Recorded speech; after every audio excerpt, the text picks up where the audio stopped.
where the news comes first. This is WKTV News Channel 2 with Dick Lawler, Teresa Lee, and Skywatch meteorologist Rich Lupia. News Channel 2 at daybreak begins now. Good morning. It is Monday, January the 29th, and welcome to Daybreak. In the news, one local family prepared to become $10 million richer on Super Bowl Sunday. But what would Publishers Clearinghouse make it game day a big payday? And Giants fans wake up disappointed today after the Baltimore Ravens dominate Super Bowl 35. We'll have a recap. Also this morning, a local murder trial involving former co-workers is about to get underway. And we'll show you how one woman got rid of a moose which was stuck underneath the family's RV. We'll have that story and much more. But before we get started with the news this morning, want to check of our weather. And Rich is a little quiet this morning. Yes, he is. An ardent Giant fan. He's not saying much today about the Giants, so perhaps he'll say more about the weather. Good morning, sir. Well, it's actually a good thing that the weather is turning active. That'll kind of get my mind off of the thrashing that the Ravens threw on us last night. If my jacket's running a little bit, that was probably some of the tears from last night. That was definitely a hard game to watch as a Giants fan. We take you up on Tower Cam 25 is where we're sitting right now with light snow showers and flurries. 57 and minus 11 are your records for this day. Quickly to the Storm Pro radar. Snow showers and flurries scattered around the area. The Doppler not picking up all of it, but the bottom line is that even though we had about a half an inch to an inch and a half of snow overnight, it will be winding on down over the next few hours. As we go right to your forecast, advance the graphic there, and we'll show you what's going on off to the south and to the west. If you can advance it one more time, let's go right to the forecast because we don't have much time here. The forecast for today, 35 degrees is the high. Snow showers will be coming to an end over the next couple of hours. Then we'll see a few breaks of sun, otherwise mostly cloudy skies. Tonight, winter weather advisories are in effect. Tonight, temperatures fall back to about 29 degrees. Sleet and freezing rain will be developing in the area around and after midnight. Now let's go back to the 5-day forecast. We've got sleet and freezing rain changing over to all rain. The rain will be heavy at times tomorrow, and then it changes back to snow Tuesday night and into Wednesday. And I'll, of course, have a lot of details coming up on that in 10 minutes. Dick and Teresa, back to you. Thank you, Rich. Sunday, the New York Giants and the Baltimore Ravens weren't the only ones with a lot of stake during the Super Bowl. One Central New York family watched the game, hoping that by the time the final whistle blew, they would be all of $10 million richer. Last Tuesday, Mark Ritter and his family received a letter saying that they were among the 210 finalists in the Publishers Clearinghouse sweepstakes. So they watched the game together and waited to see if a special van would be pulling up with a big check. It didn't, but the Ritter family still walked away with a minimum of $1,000 prize for just being a finalist. Not bad for sending in the form. I did have doubts, you know. I thought maybe I was wasting my postage sending it in and wasting the time that it takes to fill them out. Ritter says he's still pretty happy that he took home the consolation prize. Perhaps what he's most proud of is that he thinks he won without ordering any magazines. Publishers Clearinghouse says the $10 million winner was from Maryland. And the real prize Sunday was up for grabs at Tampa's Raymond James Stadium. Super Bowl 35 is in the books, and the party goes on in Baltimore. The Ravens used a stingy defense and a back-breaking kickoff return for a touchdown to defeat the New York Giants 34-7. After the game, fans from all over Baltimore spilled out onto the streets to celebrate. It's the long-awaited championship for a city that thought its football tradition was lost when the Colts left town 17 years ago. Sunday was the city's first Super Bowl win since 1971. Linebacker Ray Lewis was named the game's MVP. Of course, there were those other big Super Bowl attractions last night, the advertisements. The advertisers were hoping you paid attention after they paid more than $2.5 million for each of the 30-second spot. It's estimated CBS raked in $2 million in ad revenue, up from ABC's $130 million from last year. A random group of game watchers seemed to think the Budweiser and Pepsi commercials were the best. The Volkswagen commercials also got top honors. This morning, jury selection is set to begin in the murder trial of Rawlington Johnson. 35-year-old Johnson is charged with killing 30-year-old Frank Coleman of Rome in February of last year. The case will be tried in Madison County because that's where investigators found Coleman's body. Charges were originally brought against Johnson in Oneida County, where police believe the murder actually happened. Johnson and Coleman were co-workers at Bracco Foods in New York Mills. Also locally, injuries were reported after a pair of weekend traffic accidents in the town of Vernon. 5 people were injured on Route 26 near Simmons Road. Oneida County officials say the driver going north of 26 lost control of the car and wound up moving into the oncoming lane. After that, the car struck another vehicle head-on. A passenger in that car was hospitalized and listed in serious condition. Police say snowy weather and slick roads helped cause that crash. And there was another accident this weekend along Route 26, this one just a bit further south of the town of Augusta. Rescue crews say the driver of a sport utility vehicle hit the guardrails after losing control. The car then went over the rails and rolled over repeatedly down a steep hill. Reports say the driver's injuries were not serious. The grim search for survivors is continuing this morning in India. Reports now say the earthquake that ravaged the country on Friday may have killed as many as 20,000 people. On Sunday, rescue teams were able to find 3 survivors buried beneath piles of rubble, but they fear many more victims are still trapped beneath crushed buildings from a quake that measured 7.9 on the Richter scale. So far, the quake zone has been hit with some 275 aftershocks. More help from around the world is scheduled to arrive this week. Cleanup will continue today on the Galapagos Islands, and National Park officials say they're making good progress. On Sunday, more than 400 gallons of spilled oil were removed. The spill has taken a toll on wildlife in the area, where a tanker began leaking oil on January the 13th. But environmental officials say they've been lucky. Most of the rare species that live in the area were spared. Cleanup teams were worried that the spilled oil would reach the coastline, but currents and winds have blown most of it out to sea. National Transportation Safety Board investigators will be busy today figuring out what caused this weekend's plane crash. It killed 8 people with the Oklahoma State University men's basketball program. But snowfalls and reports that the plane did not have a black box are hurting their efforts. Lori Hirosha has this report from Colorado. National Transportation Safety Board investigators say the wreckage is strewn in a line a mile long. The Beechcraft King Air 200 Cat Pass crashed in a farm field near Byers, Colorado, Saturday night. Members of the Oklahoma State University men's basketball program were on board. There were no survivors. In Stillwater, Oklahoma, flags fly at half-staff. OSU students create a makeshift memorial at the base of a statue. Usually it's hard to lose one person, but we lost 10 in one night, and it's a pretty difficult thing to imagine what their families are going through. There will be a formal memorial service at OSU on Wednesday. The plans are for this to be a special time of prayer and a time of thanks and an uplifting event. Meantime, NTSB investigators are looking for clues. They don't think the plane was carrying a cockpit voice recorder. We're collecting information, we're gathering data.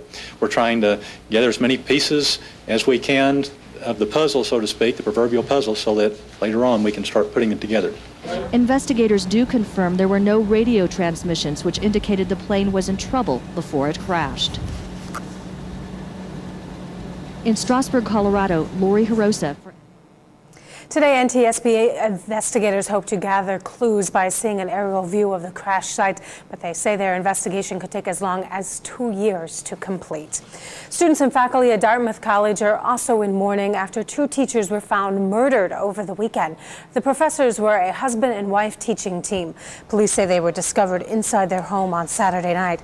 Investigators are not saying how they died or if they think the killer will strike again. Dartmouth's president says the college is in shock. Counseling is being offered this week to help people deal with those killings. And those are our top stories on this Monday morning. Let's switch gears, have some fun as we start out the work week with our trivia question. What became the 34th United State on this day in 1861? We'll have that answer when Daybreak continues. 19 minutes before 6 as we check out our trivia question. What became the 34th United State on this day in 1861? Great state of Kansas. Take a look. Dorothy and Toto. Yeah, there you go. Okay. We're not in Kansas anymore. Checking out stories happening around the world this morning from USA Today. A Kentucky couple believes that they have found Colonel Sanders' recipe for fried chicken. They bought the home that Colonel Sanders and his wife used to live in, and they were digging through some boxes in the basement. They came across this recipe for fried chicken that calls for 11 herbs and spices, and they believe it is the original recipe from Colonel Sanders himself.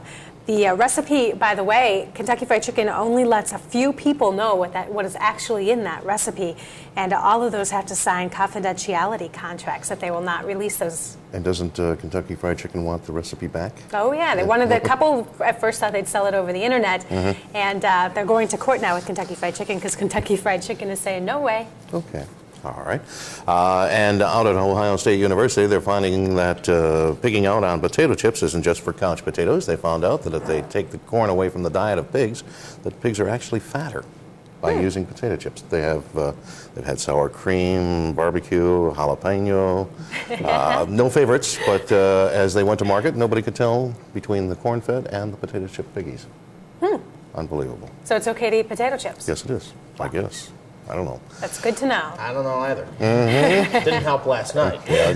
29, I think, was the number that we were talking about all last week, or one person was talking about last week. Yes, that's what I was talking about, and the Ravens scored more than that on their own. So not a good day for Rich, yes. Or any Giant fan for that matter. Yeah, really. I mean, it was a not so great end to what was otherwise a good season. But all kidding aside, we've got a lot of weather to get to, so let's dive right in. You definitely want to stay tuned to this forecast. No kidding this time around. 25 is the temperature right now. Southwest wind at 5, making it feel like it's 17. And we've got some snow showers in the area. We'll take a quick look at the Storm Pro radar here. And not all of the snow is being picked up around the Utica area, but some snow as you head down to Montgomery County and towards the Albany area. And also some light snow showers and flurries up towards Boonville and towards the Old Forge area. Most areas have seen about a ½ an inch to an 1.5 inches overnight. All this activity will be diminishing and moving off to the east as we head through the daytime, particularly this morning. Let's go right to the forecast. It is going to be quiet for now, but we've got some big changes on the way for tonight and for tomorrow. Snow ends in a few hours, not much additional accumulation. Do watch the roads as it is a little slick, of course. More clouds than sun, a few breaks of sun trying to sneak through today, and the high temperature getting up to about 35 degrees. Now tonight is when the fun starts. We have winter weather advisories in effect. We're going to see a mix of sleet and freezing rain move into the area around and after midnight. Low temperatures getting into the upper 20s. And it should hopefully change over to rain as we head through the day tomorrow. Take a look at this storm, folks. We've got moisture from Ohio all the way down to Texas. Look at the expanse that this storm is taking up. It's taking up a good chunk of real estate. This is the same storm that's been giving big problems to the central U.S. over the past few days and gave problems to California last week. We'll focus in on here. This is the area of sleet and freezing rain, which is going to move into the area overnight tonight and into tomorrow. And then a lot of this Gulf of Mexico moisture and rain is going to try and make it into our area tomorrow, but it's going to be a close call. Here's what I'm looking at. We're looking at an area of rain, mainly from the Utica area and points south, and some sleet and ice, some pretty good ice accumulations up in the North Country as we head into tomorrow. This map's not showing you everything. There's a little bit of a glitch there in our system, but basically I'm showing this area of low pressure as the actual storm track. It's going to pass just to our south.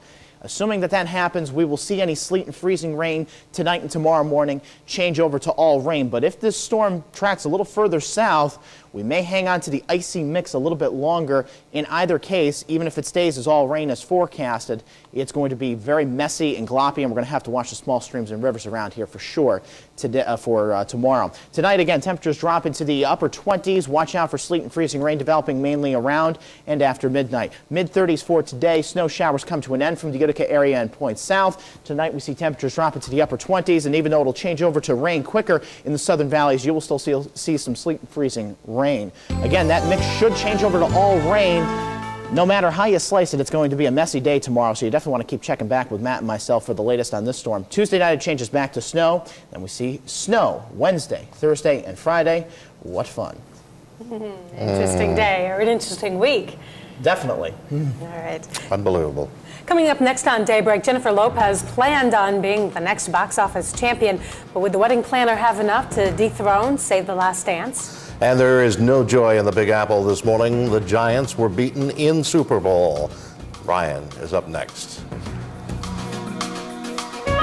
News Channel 2. The best coverage of the day's top stories. The most complete local news. From Central New York's news leaders. Bill Wharton, Susan Tran, Vic Fetters. They're the anchors who know Central New York. Straightforward. The woman who escaped from a makeshift cell in Rome has been arrested. News Channel 2, where the news comes first. And welcome back at 12 minutes now before the hour at 6. We're taking a look at who's celebrating a birthday on the national scene. Tom Selleck, 56 today. Ann Jillian is 50. And Oprah is all of 47. Actress Nicholas Turturro is 39 years old today. Actor and film director Edward Burns is 33. And Greg Louganis, remember when he hit his head on the diving board in the Olympics? 41 years old today. In the world of sports, the Ravens are the winners of Super Bowl 35. Last night in Tampa, the Ravens whipped the Giants 34-7 to gain the title of NFL's best. Ryan Nobles has more in today's Daybreak Sports Report.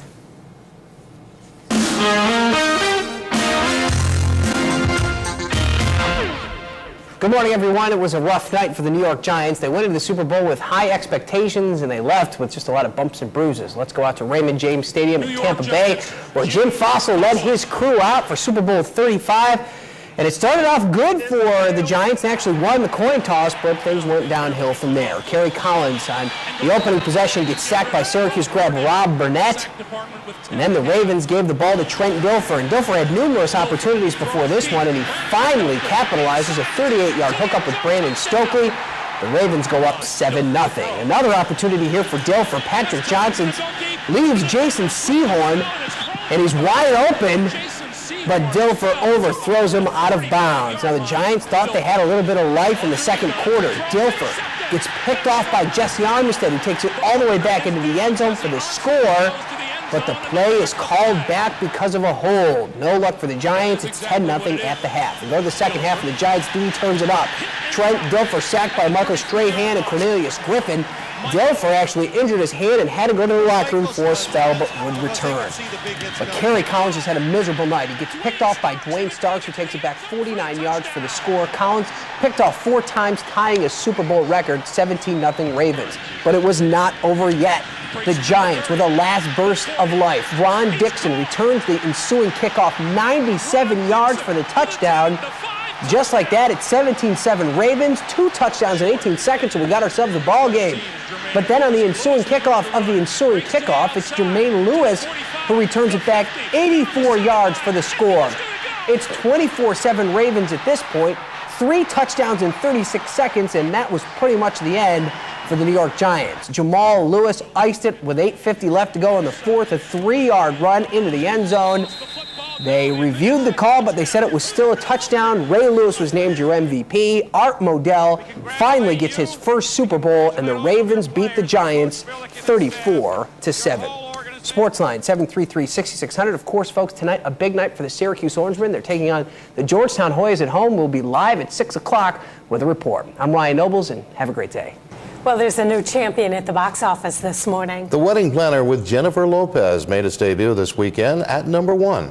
The film took in a cool $14 million during the Super Bowl weekend. That knocked Save the Last Dance out of the top spot, which had held it for the past 2 weeks. The hip-hop dance story is now holding tight on to second place. And in third place, Castaway, which is fast approaching $2 million in total receipts. And a big surprise for a woman in Alaska this weekend. She found a moose stuck between a snowbank and her RV. Take a look at this. It seems the animal slipped underneath the vehicle. Anchorage police and the Fish and Game Department were called in to help. And after a few tries, the driver was able to move the RV away just enough so the moose had some space to get free. At first, it looked like he had injured a leg, but he finally stood up and walked away. Poor guy. Still ahead this morning, Robert Downey Jr. faces the court system on and off the set of his show, Ally McBeal. Plus, find out which cast member of NYPD Blue is turning in his badge. More on the Hollywood Scoop when Daybreak continues. But first, here's a look at last night's winning lottery numbers.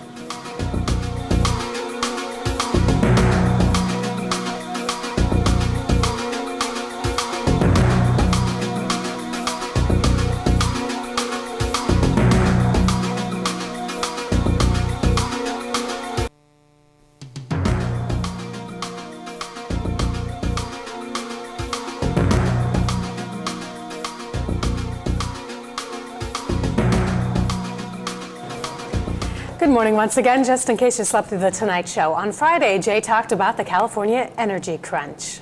Man, this energy crisis in California gets worse and worse. So, but see at SeaWorld today, even the electric eel's not working. Yeah, they can't get it. did. Tune in tonight when Jay's Y'all guest ready? will be the former President Jimmy Carter and musical guest Fuel. And other entertainment news, NBC's found a replacement for Third Rock from the Sun. Steve Kameko has the details in today's E! Entertainment Report. Just a week after his Golden Globe win, along with some personal drama, actor Robert Downey Jr. has agreed to practice more law with Ally McBeal. I only wanted to be alone most of the night. Downey Jr. has had quite a week. His wife of 9 years has filed for divorce. In the meantime, he's getting his acting together by extending his stay on the Fox series for at least another 11 episodes. However, he is facing drug charges that could send him back to prison. Just days off his Golden Globe win, Brian Dennehy has landed a spot on must-see TV. NBC has just given the green light to The Fighting Fitzgerald, starring the veteran actor. The new series is set to replace Third Rock from the Sun in March. Reba McEntire has primetime plans herself. The country singer is making her television series debut for the WB. She's starring in a yet-to-be-titled sitcom that'll center around a separated mother of three. Producers are currently working around her schedule for a start date.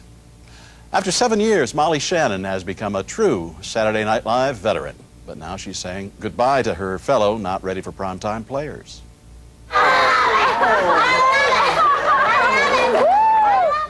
Shannon has created some of the show's most popular characters, from joyologist Helen Madden to Catholic schoolgirl Mary Catherine Gallagher. The comedian will now turn her full attention to movies. Molly has some film projects due out soon. She also has a $2 million deal to develop a big screen comedy. NYPD Blue is also losing a longtime cast member. Actor James McDaniel is turning in his badge. Whose idea was it getting Cohen to represent you guys? No word yet on why McDaniel is leaving the series. However, his new replacement begins shooting this week. Taking over for Lieutenant Fancy is actor Issei Morales. The actor is best known for his roles in La Bamba and Mi Familia. Nominees have been announced for this year's Directors Guild Awards. While normally 5 filmmakers have a shot at landing the top prize, Steven Soderbergh's acclaimed work has shortened the list of contenders to just 4 names. Soderbergh has pulled off 2 nominations. He's up for Best Director for both Aaron Brockovich and Traffic. Ang Lee, Ridley Scott, and Cameron Crowe round out the list. Soderbergh is only the 2nd director in the Guild's history to get a double nomination. That's all for the weekend edition of the E! Entertainment Report. I'm Steve Kometka. Any snow showers come to an end, otherwise mostly cloudy. 35 is your high. We've got a big storm on the way tonight and tomorrow. More details in a few minutes. If you're driving, have a great day, but please drive with care. Stick around. Our top news stories are coming up right after the break. Take care.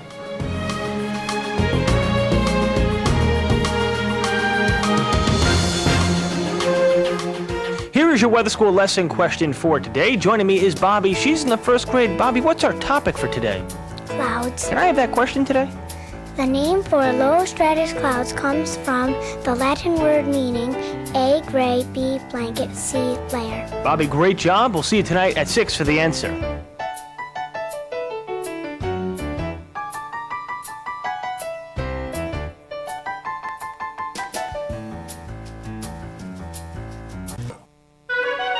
Where the news comes first. This is WKTV News Channel 2 with Dick Lawler, Teresa Lee, and Skywatch meteorologist Rich Lupia.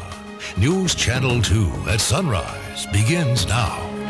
Good morning. It is Monday, January 29th, and welcome to Sunrise. In the news, one local family prepared to become $10 million richer on Super Bowl Sunday. But would Publishers Clearinghouse make game day a big payday?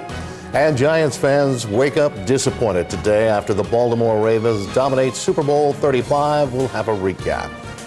Hello once again, everyone. It is 6 o'clock. Also coming up this morning, a local murder trial involving former co-workers is about to get underway. And we'll show you how one woman got rid of a moose stuck underneath her family's RV. We'll have that story, plus much, much more. But first and foremost, we want to get you caught up on the weather now that the Super Bowl is over. We've got a lot of weather to talk about this morning, which is forecast from outside on the weather deck. Good morning. All right, Teresa and Dick, thanks and good morning. We've got some snow showers around the area. Most areas have seen about a ½ inch to 1.5 inches overnight, so it's a little slick as you're heading out the door this morning.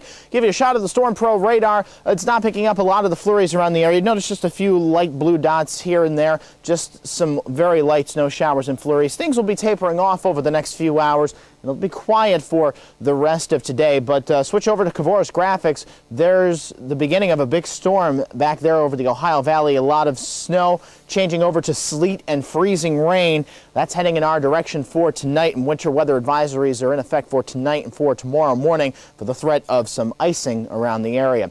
So the forecast goes as follows. Any snow showers tapering off in the next few hours. It's not going to be that big of a deal during the day today. A little bit of sun trying to break through the clouds, and we should see a high about 35. Tonight, it's going to turn icy around and after midnight with sleet and freezing rain developing as temperatures nudge just below freezing. Now, as we go to the 5-day, tomorrow, we should break above freezing and change any of that icy mix in the morning over to rain, and rain should be the big problem tomorrow. It's going to be a close call, but it should be mainly rain during the day Tuesday. Then we change back to snow Tuesday night and into Wednesday and Thursday. A complex storm indeed, and I'll have a more in-depth look at it in just a couple minutes. Teresa, back to you. Thank you, Rich. Sunday, the New York Giants and the Baltimore Ravens weren't the only ones with a lot at stake during the Super Bowl. One Central New York family watched the game, hoping that by the time the final whistle blew, they would be all of $10 million richer. Last Tuesday, Mark Ritter and his family received a letter saying that they were among the 210 finalists in the Publishers Clearinghouse sweepstakes. So they watched the game together and waited to see if a special van would pull up with the big check. It didn't, but the Ritter family still walked away with a minimum $1,000 prize money just for being a finalist. Not bad for just sending in the form. I did have doubts, you know. I thought maybe I was wasting my postage sending it in and wasting the time that it takes to fill them out. Now, Ritter says he's still pretty happy that he took home the consolation prize. Perhaps what he's most proud of is that he thinks he won even without ordering any magazines. Publishers Clearinghouse says the $10 million winner was from the state of Maryland. The real prize Sunday was up for grabs at Tampa Bay's Raymond James Stadium. Super Bowl 35 is in the books, and the party is on in Baltimore. The Ravens used a stingy defense and a back-breaking kickoff return for a touchdown to defeat the New York Giants 34-7. After the game, fans from all over Baltimore spilled onto the streets to celebrate. It's a long-awaited championship for a city that thought its football traditions was lost when the Colts left town some 17 years ago. Sunday was the city's first Super Bowl win since 1971. Linebacker Ray Lewis was named the game's MVP.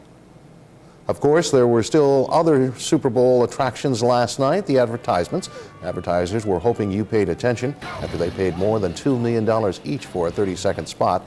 It's estimated CBS raked in $200 million in ad revenue, up from the $130 million of ABC's last year. A random group of game watchers seemed to think that the Budweiser and Pepsi commercials were the best. The Volkswagen commercial was also getting top honors. This morning, jury selection is set to begin in the murder trial of Wellington Johnson. 35-year-old Johnson is charged with killing 30-year-old Frank Coleman of Rome in February of last year. The case will be tried in Madison County because that's where investigators found Coleman's body. Charges were originally brought against Johnson in Oneida County, where police believe the murder actually happened. Johnson and Coleman were co-workers at Bracco Foods in New York Mills. Also, locally, injuries were reported after a pair of weekend traffic accidents. In the town of Vernon, 5 people were injured on Route 26 near Simmons Road. Oneida County officials say a driver going north of 26 lost control of the car and wound up moving into the oncoming lane. After that, the car struck another vehicle head-on. A passenger in that car was hospitalized and listed in serious condition. Police say snowy weather and slick roads helped cause that crash. And there's another accident this weekend along Route 26, this one just a bit further south in the town of Augusta.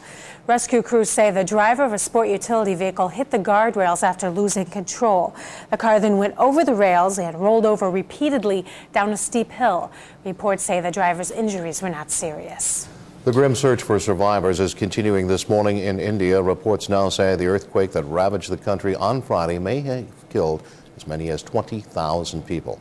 On Sunday, rescue teams were able to find 3 survivors buried beneath piles of rubble, but they fear many more victims are still trapped beneath crushed buildings from a quake that measured 7.9 on the Richter scale. So far, the quake zone has been hit with some 275 aftershocks. More help from around the world is scheduled to arrive this week. And cleanup will continue today in the Galapagos Islands, and national park officials say they're making good progress. On Sunday, more than 400 gallons of spilled oil there were removed. The spill has been taking a toll on wildlife in the area where the tanker began leaking oil on January the 13th. But environmental officials say they've been lucky that most of the rare species that live in the area were spared. Cleanup teams were worried that the spilled oil would reach the coastline, but currents and winds have blown most of it out to sea. National Transportation Safety Board investigators will be busy today figuring out what caused this weekend's plane crash. It killed 8 people with the Oklahoma State University basketball program. But snowfalls and reports that the plane did not have a black box are hurting their efforts. Lori Hirosha has this report from Colorado. Transportation Safety Board investigators say the wreckage is strewn in a line a mile long. The Beechcraft King Air 200 Cat Pass crashed in a farm field near Byers, Colorado, Saturday night. Members of the Oklahoma State University men's basketball program were on board. There were no survivors. In Stillwater, Oklahoma, flags fly at half-staff. OSU students create a makeshift memorial at the base of a statue. Usually it's hard to lose one person, but we lost 10 in one night, and it's a pretty difficult thing to imagine what their families are going through. There will be a formal memorial service at OSU on Wednesday. The plans are for this to be a special time of prayer and a time of thanks and an uplifting event. Meantime, NTSB investigators are looking for clues. They don't think the plane was carrying a cockpit voice recorder. We're collecting information, we're gathering data. We're trying to gather as many pieces as we can of the puzzle, so to speak, the proverbial puzzle, so that later on we can start putting it together. Investigators do confirm there were no radio transmissions, which indicated the plane was in trouble before it crashed. In Strasburg, Colorado, Lori Hirosha for NBC News. Today, NTSB investigators hope to gather clues by seeing an aerial view of the crash site, but they also say their investigation could take as long as 2 years to complete. Students and faculty at Dartmouth College are also in mourning after 2 teachers were found murdered over the weekend. The professors were a husband and wife teaching team. Police say they were discovered inside their home on Saturday night. Investigators are not saying how they died or if they think the killer will strike again. Dartmouth's president says the college is in shock. Counseling is being offered this week to help people deal with those killings. And those are our top stories on this Monday morning. Coming up on Sunrise, our local attorney will be here for News Talk. And we'll have the newest member to our Mug Club, and we'll take a look at that threatening forecast with Rich. All this and more when we come back.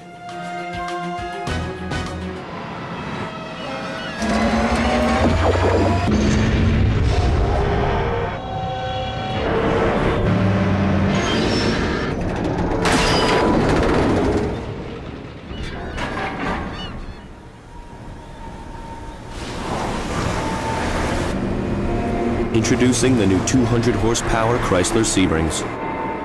Sedan, convertible, and coupe. They beg to be driven. What's all the buzz around town? It's the new Bug Country 99.7. We play real country from all your favorite country music legends. And I'm gonna sit right here until I die. And we highlight today's hottest new country hits. We'll find some country music on a radio. We're giving you a choice for real country in central New York on the new Bug Country 99.7. A broad band of lake effect snow will be right across the North Country, okay, from Boonville northward. Then, with that kind of snowfall forecast, there may be some school closings tomorrow.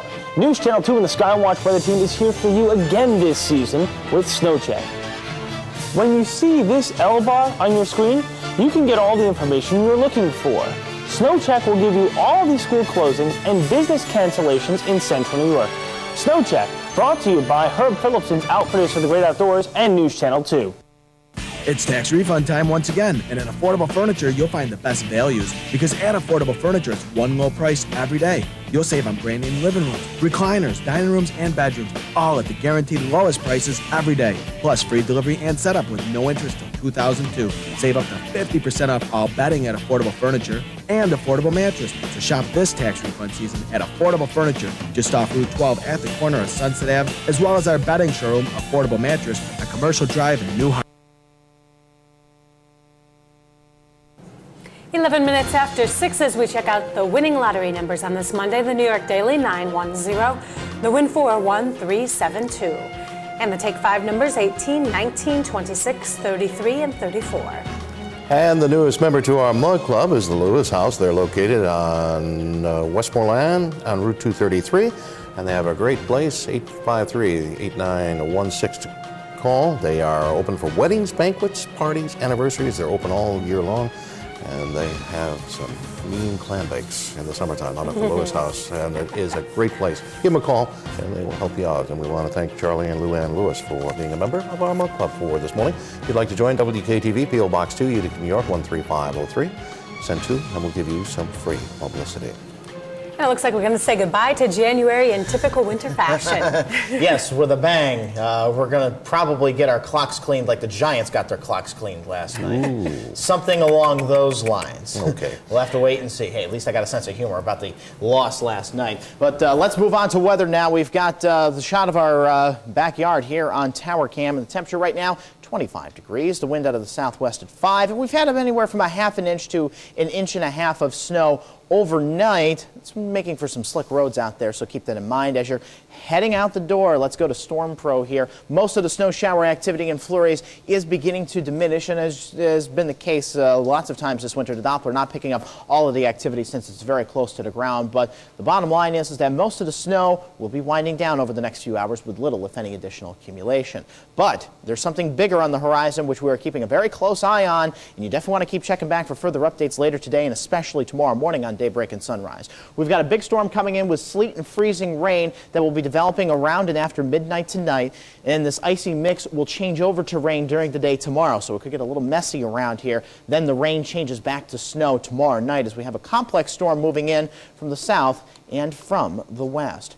Now, as far as sunshine for today, very little. We may catch a few breaks of sun, otherwise mostly cloudy as a lot of the clouds and moisture from this developing storm to our south and west begins to race into the north and east. Again, as I mentioned, probably around and after midnight is when this area of sleet and freezing rain is going to move into the Utica area, and then notice all this moisture coming up from the south, coming out of the Gulf of Mexico, some very warm and moist air with a strong area of low pressure developing out here by Kansas that'll be moving across the Great Lakes and towards our area as we head into tomorrow. All this mess is heading our way. How is it going to play out? Well, I built a map here to show you what I think is going to happen. Once we get past that mix of sleet and freezing rain at the start, that area of low pressure I'm expecting to track just barely to our south, actually the center of the low tracking over southern portions of our viewing area.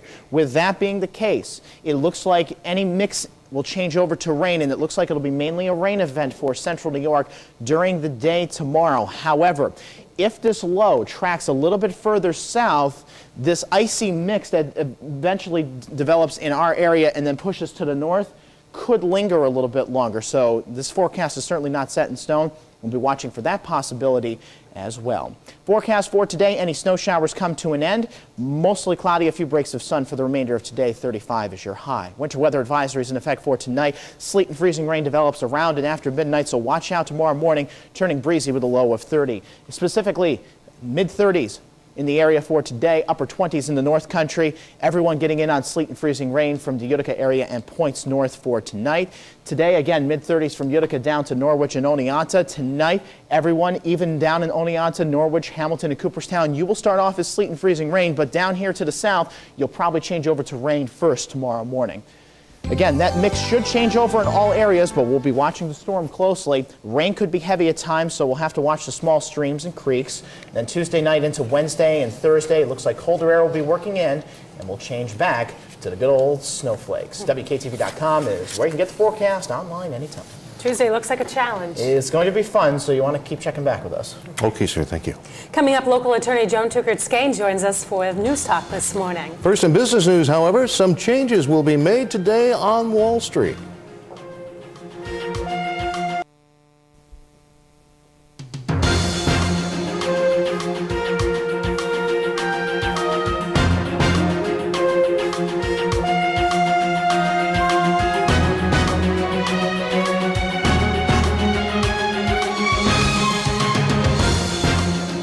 And it's 18 minutes now after the hour of 6. Investors will be looking for a more stable market today after 2 of the 3 leading indicators closed down on Friday. And a belt-tightening measure at a major automaker early today's Bob Sellers joins us from the CNBC studios to explain.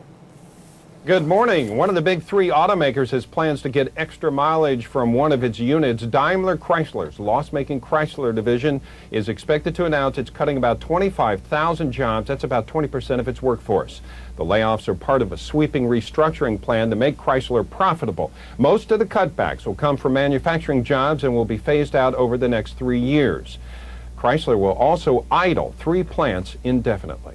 On Wall Street, blue chip stocks slipped Friday ahead of this week's Federal Reserve meeting. The Dow fell 69 points. It closed at 10,659, but the Nasdaq rose 27 points. The S&P 500 slipped 2.5. The earnings season continues. AT&T, Priceline.com, Tyson Foods, Union Carbide, and Xerox are all scheduled to release their latest profit results today. The New York Stock Exchange will begin trading all of its stocks in decimals instead of fractions today. Nearly 160 companies already trade in decimals as part of a pilot program. The Nasdaq will begin its changeover in March and be completed by April 9th. The Securities and Exchange Commission ordered the shift to decimalization to make it easier for investors to understand stock prices and increase competition. Disney is preparing to overhaul its unprofitable internet operations. The move is likely to involve layoffs and may include abandoning Disney's web portal Go.com. The company also operates ABC.com, Disney.com, and ESPN.com. The restructuring comes at a time when online advertising has fallen sharply. And that's a look at business news from CNBC. I'm Bob Sellers. Well, there's a new champion at the box office this morning. The Wedding Planner with Jennifer Lopez made its debut this weekend at #1. The film took in a cool $14 million during Super Bowl weekend. That knocked Save the Last Dance out of the top spot, which had held on for the past 2 weeks. The hip-hop dance story is now holding tight on to second place. And third place, Castaway, which is fast approaching the $200 million in total receipts. And a big surprise for a woman in Alaska this weekend. Take a look at this. She found a moose stuck between a snowbank and her RV. It seems the animal slipped underneath the vehicle. Well, Anchorage police and the Fish and Game Department were called in to help. And after a few tries, there you see it, they were able to move the RV away just enough so the moose had some space to get free. Now, at first it looked like he had an injured leg, but he finally stood up and walked away.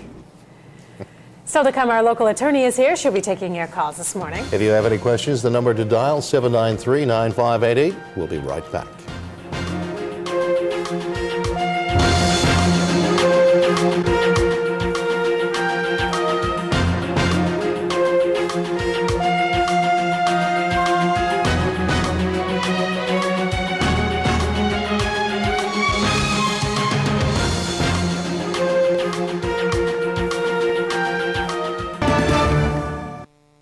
It's 24 after the hour of 6, and welcome back to News Talk. Our special guest, our own local attorney, Joan Tukerskin.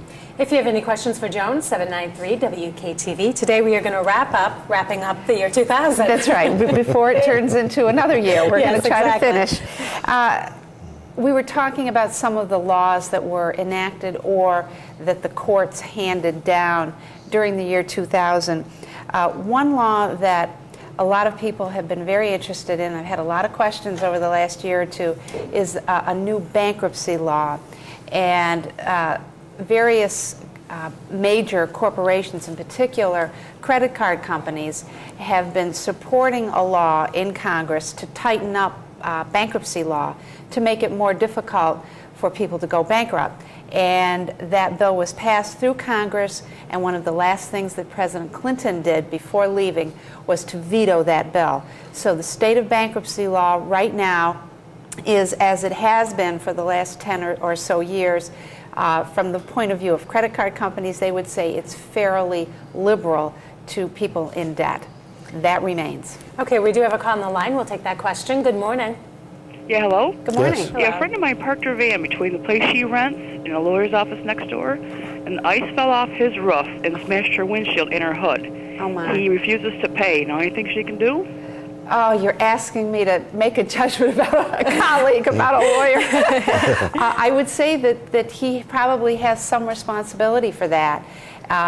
Perhaps she wants to have one of his or her colleagues send a letter suggesting that the attorney with the bad roof turn it over to his or her insurance company. But yes, I would say there is something that she can do. Okay, Good luck. We have another call. You're on News Talk. Good morning. Good morning. Good morning. I wanted to ask a question. I have two boys. They're 9 and 7. Their father hasn't been in their life in like 6 years. He comes in and out. He goes above and beyond, not paying child support. He quits jobs and moves even state to state. Oh, boy. And now he's in prison in Pennsylvania. Okay. And I would like to know, what kind of rights does he have? They tell me that he has rights, but, you know, I'm there for everything they need and do. Right. Generally, parents have equal rights to custody, if the other person has custody, to visitation, and you start with that as a premise, equal rights. And then you look at other circumstances that would limit those rights. Certainly his limited contact with the children is going to be something that argues against his having visitation when he gets out. Now, that's not an issue right now. With respect to custody, I would say, although he has equal rights, I wouldn't worry about it because you've been the one who's had the day-to-day care. With respect to child support, it may be that that's not going to necessarily have an impact on his visitation rights when he gets out, but there may actually be some income that he has in prison, although it may be small, that you may be able to reach. Okay, one final thing with Joe. It appears that the bankruptcy probably will come back, that law. They're going to try and get it back. It's a very good possibility. It'll be interesting to follow with the new administration to see if it does come back and to see if, in fact, the president will let it go through. Okay. Special guest this morning, Joan Tukerscan. Coming up tomorrow, fitness expert Jim LaFontaine will be our guest. We will be back in a couple of minutes with more news and weather. It is Monday, January 29th.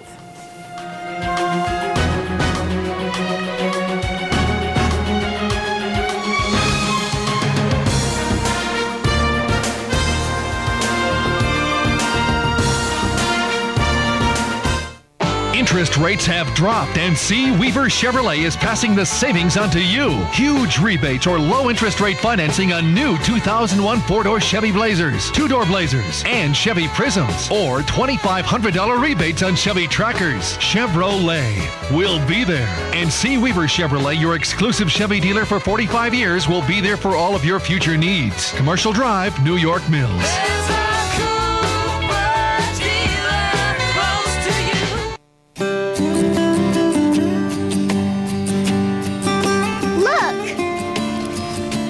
It's an angel throwing a curveball. We are all born dreamers.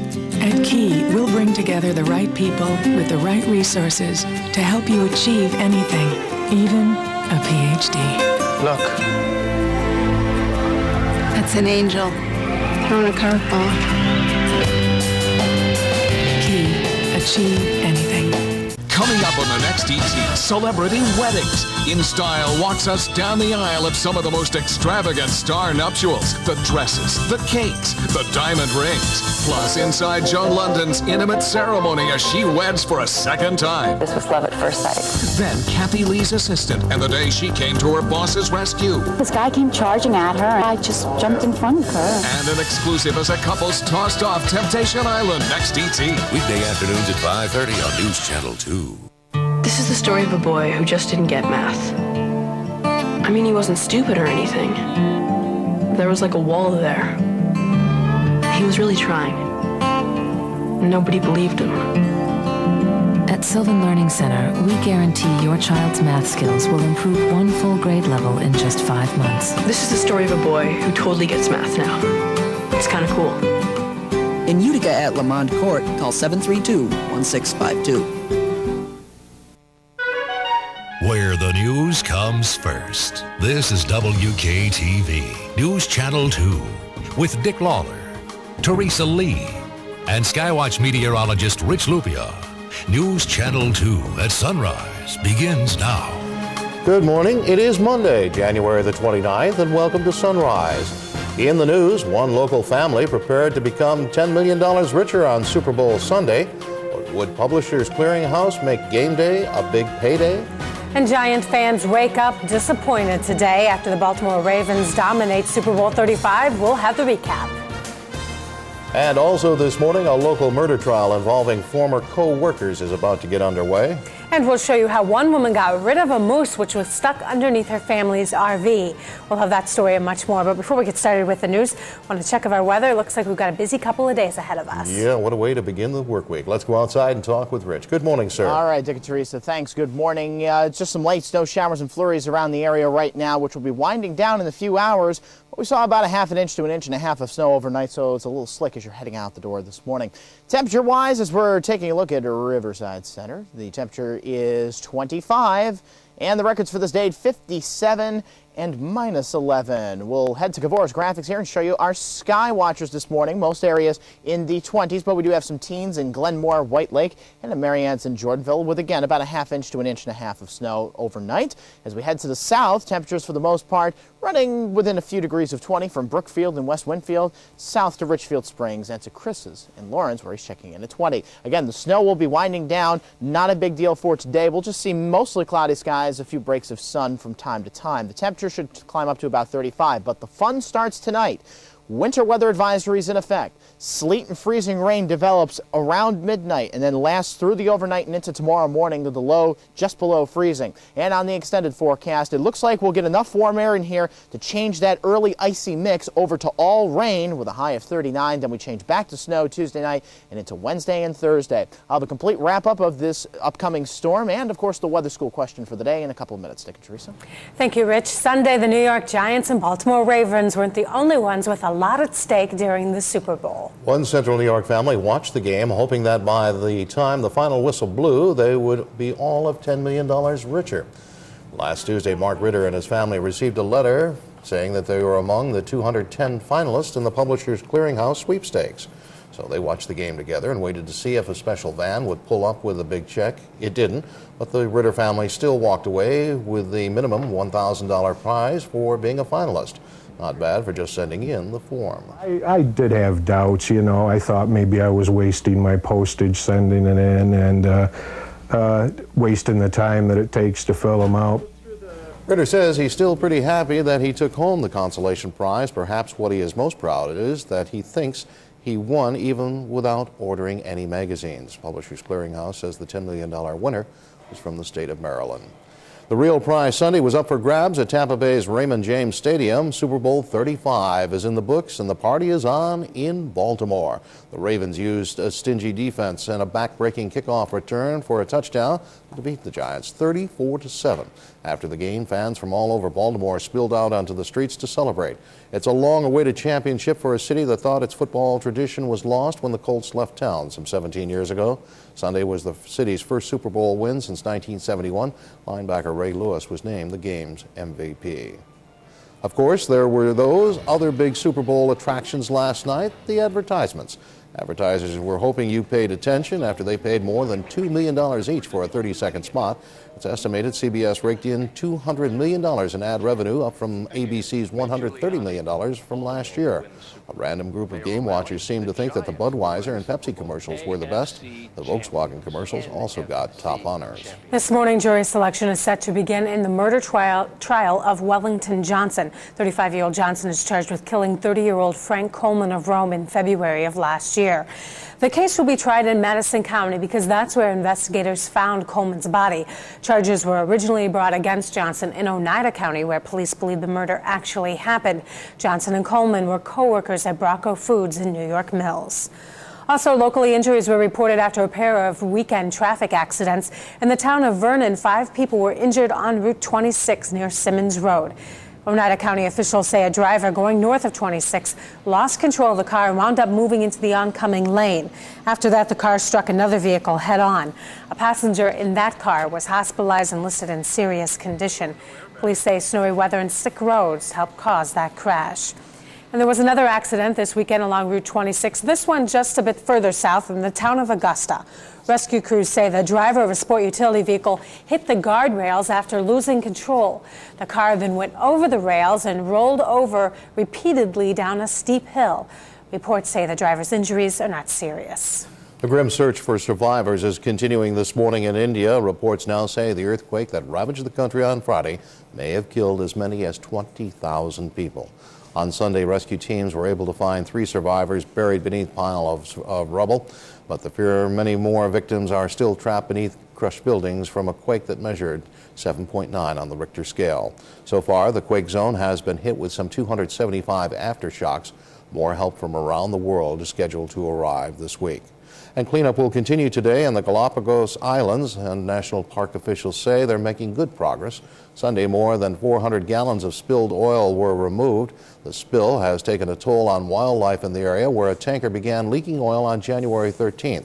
But environmental officials say they've been lucky that most of the rare species that live in the area were spared. Cleanup teams were worried that the spilled oil would reach the coastline, but currents and winds have blown most of it out to sea. National Transportation Safety Board investigators will be busy today figuring out what caused the weekend plane crash, which killed 8 people with the Oklahoma State University men's basketball program. But snowfalls and reports that the plane did not have a black box are hurting their efforts. Lori Hirosha has this report from Colorado. National Transportation Safety Board investigators say the wreckage is strewn in a line a mile long. The Beechcraft King Air 200 Cat Pass crashed in a farm field near Byers, Colorado, Saturday night. Members of the Oklahoma State University men's basketball program were on board. There were no survivors. In Stillwater, Oklahoma, flags fly at half staff. OSU students create a makeshift memorial at the base of a statue. Usually it's hard to lose one person, but we lost 10 in one night, and it's a pretty difficult thing to imagine what their families are going through. There will be a formal memorial service at OSU on Wednesday. The plans are for this to be a special time of prayer and a time of thanks and an uplifting event. Meantime, NTSB investigators are looking for clues. They don't think the plane was carrying a cockpit voice recorder. We're collecting information, we're gathering data. We're trying to gather as many pieces as we can of the puzzle, so to speak, the proverbial puzzle, so that later on we can start putting it together. Investigators do confirm there were no radio transmissions, which indicated the plane was in trouble before it crashed. In Strasburg, Colorado, Lori Hirosha for NBC News. Today, NTSB investigators hope to gather clues by seeing an aerial view of the crash site, but they also say their investigation could take as long as 2 years to complete. Students and faculty at Dartmouth College are also in mourning after 2 teachers were found murdered over the weekend. The professors were a husband and wife teaching team. Police say they were discovered inside their home on Saturday night. Investigators are not saying how they died or if they think the killer will strike again. Dartmouth's president says the college is in shock. Counseling is being offered this week to help people deal with the killings. And those are our top stories on this Monday morning. Coming up on Sunrise, if you're looking for something healthy to eat, why not try corn? Except the new corn isn't what you think it is. And we'll also have the newest member to our Mug Club, and Rich will be in to tell us about that weather forecast. All this and more when we come back. News Channel 2 Sports Express. Every Friday night at 11, we've got what you want. Local highlights, local scores, and the big local play. Join Jason Powers and Ryan Nobles for Sports Express every Friday night at 11. Brought to you by Scalzo, Zogby, and Whittick Insurance, Don's Ford Superstore, and News Channel 2. And welcome back at 19 now before the hour. Let's take a look at the winning lottery numbers. The daily was 910, the win 4, 1372, and if you play the take 5, it was 18, 19, 23, 34, 33, and 34. And this morning's mugs come from the Lewis House, located on Route 233 in Westmoreland. It's a great place to hold a wedding, a banquet, a party, an anniversary, and they're open all year long. Give them a call if you're interested. The number's on your screen. We want to thank them for being a member of our Mug Club. And if your business or organization would like free publicity, please send us 2 mugs to the address you see on the screen, and we'll get you on Sunrise. Yes, we will. Turning now to weather, it looks like we're in for a couple of busy days. Yes, and it looks like we're going to get hit hard by Mother Nature, probably not as hard as the Giants got hit by the Ravens last night. No parade in New York City this year, guys. No, and it's probably a good thing because it's going to be messy down there tomorrow, and it's going to be messy all over the place. We're going to have the details on that in just a moment. First on Tower Cam, looking on the lights of the city of Utica out towards Riverside Center. A lot of the snow showers that we had over the past couple of hours have begun to diminish, which is good. The temperature is 25 outside right now with the south southwest wind at 3. Not much wind chill to speak of. So we head to our Storm Pro radar and show you that most of the snow showers and flurries around the area have begun to diminish. Just a few flurries lingering to the south of Route 20 towards southern Madison, Shenango, and Otsego counties. Any snow showers that are out there right now will be diminishing over the next few hours. Again, still some slick roads after a ½ inch to 1.5 inches of snow overnight. But that's not the big story. As we head to our Kavoris graphics, we've got a pretty significant storm on the way for tonight and for tomorrow, and you definitely want to listen to the details now. Keep checking back with us for updates as we head throughout the day. Sleet and freezing rain will develop overnight tonight and into tomorrow morning. Then that icy mix will change over to all rain during the morning tomorrow. Then I expect the rain to change back to snow tomorrow night. A very messy storm that's moving in from the south and from the west. Now, with the clouds already starting to push their way towards the north and east, from where the storm is coming from, we are going to see very limited sunshine for today. Just a few breaks of sun through the clouds. Otherwise, a mainly gray day with temperatures just barely getting above freezing. And by the time we get to tonight, temperatures will slide below freezing. And this area of precipitation, mainly sleet and freezing rain stretching across the Ohio Valley and back towards Chicago, will be moving into our area. So it's going to start to get a little icy and slick, mainly later tonight, after midnight, and into the early morning hours tomorrow. Then we have this huge area of rain, a lot of moisture coming up from the Gulf of Mexico that we'll have to contend with tomorrow. Now, how is it going to affect us, and why are we going to have such a rapid changeover? Well, we've got the area of low pressure developing out here in eastern Kansas.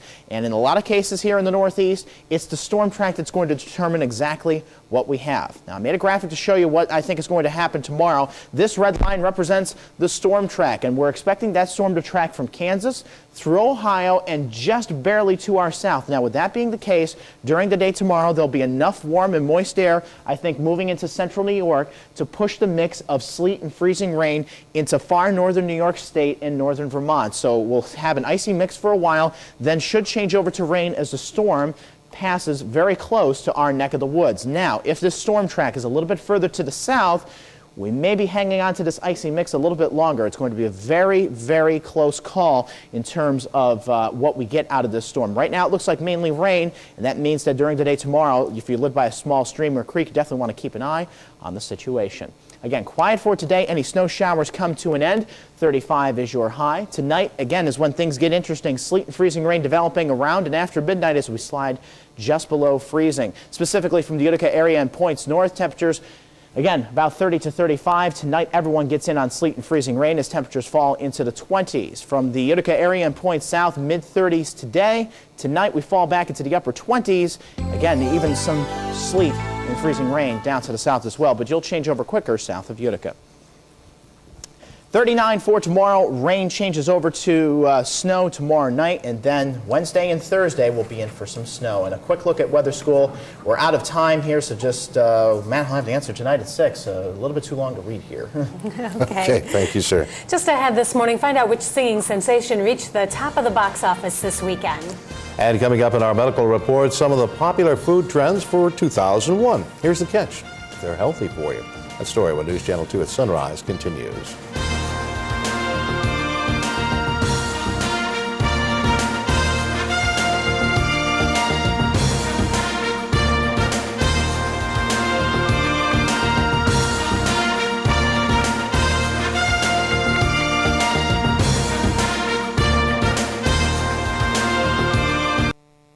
And we have 12 minutes now before the hour is 7, and we have some local birthdays to share with you. Juliana Germond is 3 today. Patrick Geruzzi Jr. is also 3, and Bertha Wagner is celebrating a birthday today. Happy 4th birthday to Vinny Turturro, and also happy birthday to Thomas Steigert and Scott Bond.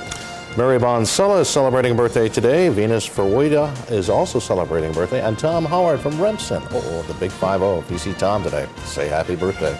We have a picture for you of the twins, Dylan and Drew Velarde, turning 3 years old today. What's on your plate for the new year? If you've got the appetite for something new, we've got some suggestions. You may want to try the healthy food trends of 2001. Lucky Severson has a sneak preview, including something called corn. Very hot plate. The food forecast for 2001 is fast, flavorful, and healthy. Consumers are asking for pumped up foods, and they're getting them. People who track the stuff we stuff in our mouth say 2001 is the year of the antioxidants. herbs and energy foods. Echinacea we see everywhere. Heart-healthy foods are feeding a trend, from cholesterol-lowering soy Tons of soy. I've chosen to choose soy water and then soy milk. to fishy fats. Anything fishy with those great oils is good. In 2001, the word organic will finally mean something. The USDA is setting standards for foods claiming to be organic, but the U.S. government's official seal won't make its debut until 2002. Now for something completely different. It's good. Corn. I like it. That's Q-U-O-R-N. The fungus, much like a mushroom, is a meat substitute loaded with protein. Very good. Europeans have nibbled corn for 16 years. Took another bite. But the FDA will have to chew on it before U.S. diners can have a taste. I don't think the consumers have an end in what they want from their food in terms of health. It never stops. To munch on more food trends and to watch this story online, log onto the internet at healthsurfing.com. I'm Lucky Severson reporting. There's a new champion at the box office this morning. The Wedding Planner with Jennifer Lopez made its debut this past weekend and is at #1. The film took in a cool $14 million during Super Bowl weekend. That knocked Save the Last Dance out of the top spot, which had held it for the past 2 weeks. The hip-hop dance story is now holding tight onto second place. And in third place, Castaway, which is fast approaching the $200 million in total receipts. And a big surprise for a woman in Alaska this weekend. She found a moose stuck between a snowbank and her RV. It seems the animal slipped underneath the vehicle. Anchorage police and the Fish and Game Department were called in to help. And after a few tries, as you can see, the driver was able to move the RV away just enough so the moose had enough space to get free. Now, at first it looked like the moose had injured a leg, but he finally stood up and walked away. There he is. Coming up this morning, we'll have a preview of what our news team is working on for later today on News Channel 2. And meet a chimp who thinks he knows what it takes to live a long, healthy life. That story when we come back.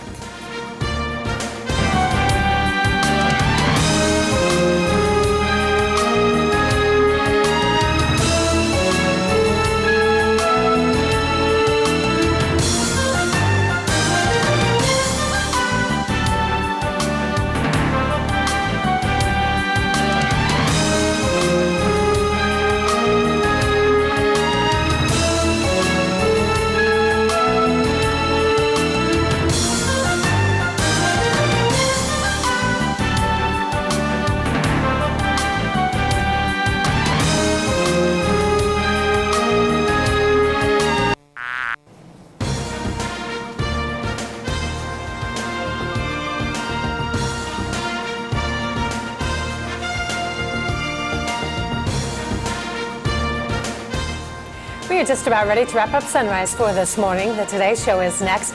Kate is going to sit down with Susan Hawk and Kelly Wigglesworth. Now, you remember them from they're the original cast of Survivor, and they'll have some interesting things to say about Survivor 2, which made its debut last night. Plus, Matt finds out what worked and what didn't for Sunday's Super Bowl ads. These are just a few of the stories you can catch today on Today. Later today on News Channel 2, Oneida County officials have released the numbers for last year's sales tax revenue.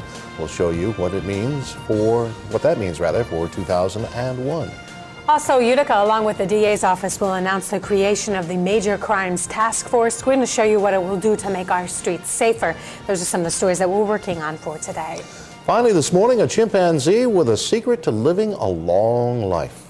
Sammy the chimp celebrated 50 years at the Sacramento Zoo this weekend. He arrived there way back in 1951, and at the time, he was just 3 years old. At 53 years old, Sammy is the second oldest chimp that's living in captivity. Look at him. And by the looks of it, he's still having a pretty good time. Most chimps in the wild only have to be about 40, or only live to be about 40 years old. In captivity, though, they can grow as old as 60. And about that secret to long life, well, it might just have something to do with hanging from the ceiling. Swinging carefree. Swinging from the ropes. Yeah, no stress there, is there? Yeah.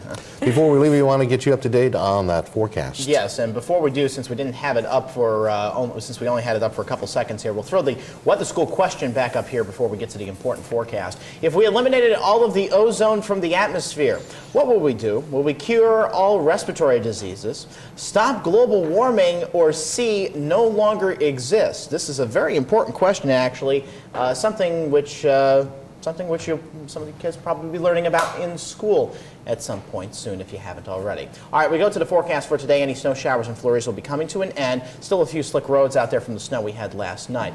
Mostly cloudy skies and a high of 35, maybe a few breaks of sun today. Now tonight is when the fun starts. Winter weather advisories in effect. We start to see sleet and freezing rain develop around and after midnight with temperatures falling just below freezing. I think that we'll change over to rain during the morning tomorrow as we get enough warm air in here. Rain can be heavy at times with highs in the upper 30s. We're going to have to keep a sharp eye on some of those small streams and creeks. We change back to snow Tuesday night, and it's a Wednesday and Thursday.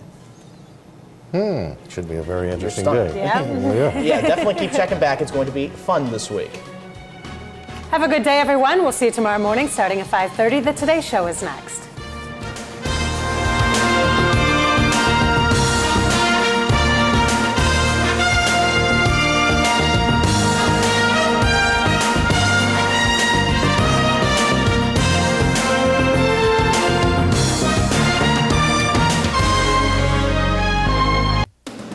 News Channel 2, where the news comes first.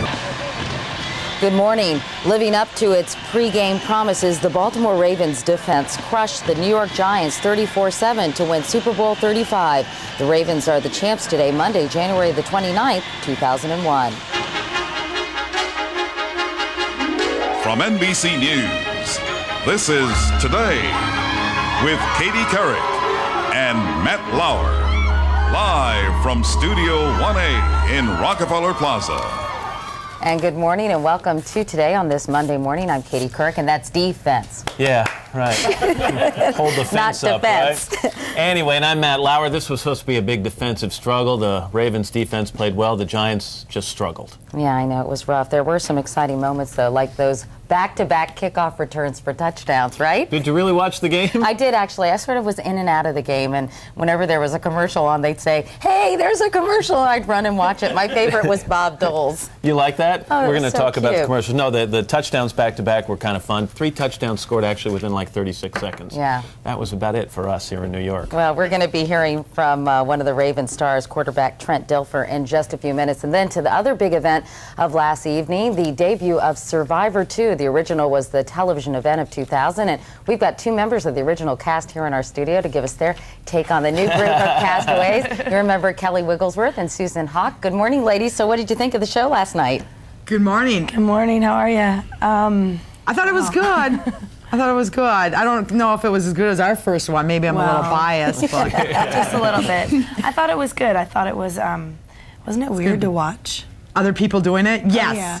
When they were going for fire You know, and there you're was just kinda smoke. like, oh yeah, been there. I'm like, you ain't making that fire. No, honey. You need no. matches. They needed you to show them the ropes. We're going to be Exactly. talking to y'all more about the show in the next half hour, Matt. Also, we're going to get the latest on that devastating earthquake in India. Then Tim Russert's going to stop by to tell us about how President Bush did in his first week in Washington. We'll talk about a controversial new proposal that the president may announce as early as today. And we'll have another look at the top commercials from last night's big Super Bowl game. And now we know where Katie stands. She likes the Bob Dole ad. And if you've ever thought about plastic surgery, you won't want to miss our week-long Forever Young series on getting a facelift. One of our own producers actually underwent the procedure, went under the knife. We're going to have all the details starting today in our second hour. But first, let's get to the latest overnight news from Ann Curry. Ann, good morning. Good morning to you, Katie and Matt. Good morning, everybody. In last night's Super Bowl, the Baltimore Ravens crushed the New York Giants 34-7, and the city of Baltimore won its first Super Bowl title in 30 years. The Ravens' defense overwhelmed the Giants, leading to 4 interceptions, 4 sacks, and giving Baltimore control of the game from start to finish. Ray Lewis finished the game with 7 tackles and was named Super Bowl MVP. There's no feeling or emotion like this right now. To be where I was last year and to hear everybody say coming up into the Super Bowl that it's going to affect me, that he wouldn't play well. But I had a higher power that said everything was going to be all right, and that's why I'm here right now. Lewis said he went to Tampa to do one thing, to win. Just last year, Lewis pleaded guilty to a misdemeanor after being charged in the deaths of 2 men in Atlanta. Now to India, where international aid is beginning to pour in 3 days after the devastating earthquake there. The death toll there is staggering. Government officials say more than 6,000 people are confirmed dead, but they think the number could hit 20,000. Still, people are being pulled alive from under the rubble. NBC's Ron Allen has more now from India. During the night, another incredible rescue. An 18-year-old woman was pulled from the rubble of a collapsed building. Consumed with pain and fear, she'd been trapped next to the bodies of her mother and father. A survivor carried away, a rare moment as hope fades of saving more lives here. The outlook is even more grim in outlying areas, cut off until now, where it's feared entire villages have been flattened. Hundreds of foreign rescue teams have arrived to take over for exhausted Indian workers. The most immediate priority is to pull people from the wreckage. There may still be some survivors. That's going to move swiftly on to looking after the people who have survived but who have lost everything. Thousands of families are now burning cremation fires. The streets of these once prosperous towns are filled with people afraid to go back inside damaged homes. Aftershocks, more than 275 so far, are keeping everyone here on edge. I'm really very much afraid. I'm really afraid. Throughout the area of devastation, there's little food, water, power. The relief effort, led by India's army, is now trying to move massive amounts of supplies. India's leaders are appealing for help from around the world and urging everyone here to give whatever they can. The toll is mounting and overwhelming this nation. Ron Allen, NBC News, Bhuj, India.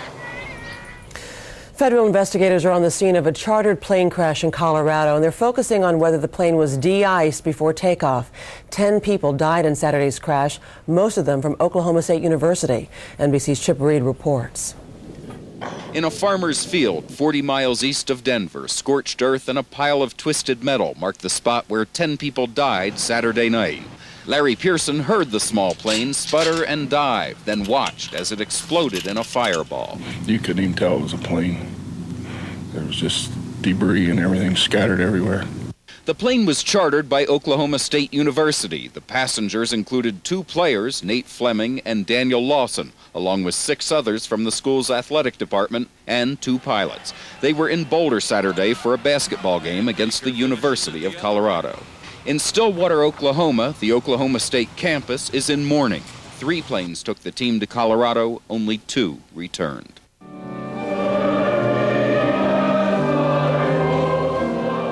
Two of the people that were killed worshiped here at First Church. So our family is directly affected. Meanwhile, the cause is under investigation by the National Transportation Safety Board, but with the crash occurring during a snowstorm, accumulation of ice on the wings is one possibility. Investigators predict a long, painstaking investigation. Say 8 months to, depending on the complexity of the investigation and the accident, say a couple of years. One factor that's sure to hamper this investigation is that this plane was not required to carry either a flight data recorder or a cockpit voice recorder. Chip Reed, NBC News, Strasburg, Colorado. Daimler Chrysler is reportedly about to announce that it is cutting 25,000 jobs, or about 20% of its workforce. According to the Wall Street Journal, the company also is expected to shut down at least 3 of its factories. Today, President Bush begins his second full week in office with a plan to get faith-based religious groups more involved in social services. He is establishing a White House office that would distribute billions of dollars to religious groups and charities over the next 10 years. Critics say the plan raises concerns about the separation of church and state. It is now 7:07. Let's turn back to Matt. Katie now. Thanks very much, Ann. Mr. Roker, hello. You have a nice weekend? Yeah, we did out in Cleveland. Everybody says hello in Cleveland, and hello to our friends at Channel 3. Brand new studios out there. Let's check it out. An icy mix, significant icing from Iowa, Minnesota, Wisconsin, and a lot of snow, Nebraska to Iowa. How much? Well, we are talking about a half an inch or more of ice around Iowa on into Minnesota, 5 to 10 inches of snow back through the eastern plains. So it is looking very winter-like there. That's what's going on around the country. Here's what's happening in your neck of the woods. Good morning. Any snow showers and flurries that are out there will be ending, and then we'll see just mostly cloudy skies for the rest of today. A few breaks of sun from time to time. Today's high 35. But it gets interesting tonight. Winter weather advisory is in effect. We start to see sleet and freezing rain develop in the area around and after midnight, so it could be a little slick tomorrow morning as you head into work and school. 30 is your low. Tomorrow, any mix changes over to all rain. The rain could be heavy at times. Then we change back to snow Tuesday night and into Wednesday. At your latest weather, now here's Matt. All right, Al, thank you very much. On Close Up this morning, President Bush. Both Republicans and Democrats are crediting the new president with a strong first week in office. Tim Russert is NBC's Washington bureau chief and moderator of Meet the Press. Tim, good morning to you. Good morning, Matt. Both Republicans and Democrats. What's going on here, Tim? The charm offensive in full gear. George W. Bush has met with 80 members of Congress. Matt, he's even going to go to a retreat sponsored by Democrats, senators and congressmen over the next couple of weeks. First time a Republican president has ever walked in that territory. It's pretty surprising because if you remember how he began last week, he signed that executive order forbidding federal money from going to groups that sponsor abortions or abortion information overseas. So on the one hand, he was looking at the far right saying, hey, I'm with you. And then he reached right across the aisle on education. It's very much the way Governor Bush governed in Texas as governor, now as president. Like paddling a canoe. You tack a little bit to the right on social and cultural issues to protect your base, and then go right back to the center on an issue like education, which you saw all last week. Let's talk about education. One of the most controversial elements of his plan, the so-called voucher element, I say that because he doesn't like that word, seems to be negotiable now. Very much. The president will send it to the Hill. He'll fight for it very hard in committee. He'll fight for it hard on the floor of the House and the Senate. But if it doesn't pass, Matt, and it's a very uphill struggle, then the question is, would the president veto a bill without vouchers? Strong indications yesterday from Vice President Cheney, the answer would be no, that he would sign such legislation. A little bit different than President Clinton. Many times President Clinton would insist on something. If he didn't get it, he'd veto it and have the political issue. George W. Bush knows he needs legislative successes, particularly on education, even a bill that didn't include vouchers. This week, President Bush is going to be talking about getting federal money to faith-based organizations that help the poor. Is he going to have a tough time on that one? This is very controversial. President Bush will say that these organizations have a proven track record, that when faith is at the center of healing in terms of drug rehabilitation, it works much more successfully than strictly a government program. But many Democrats are concerned about the separation of church and state. Look for this one, perhaps even wind up in the courts. Real quickly, Tim, President Bush got some help last week from Alan Greenspan, who seemed to come out in favor of some kind of tax cut.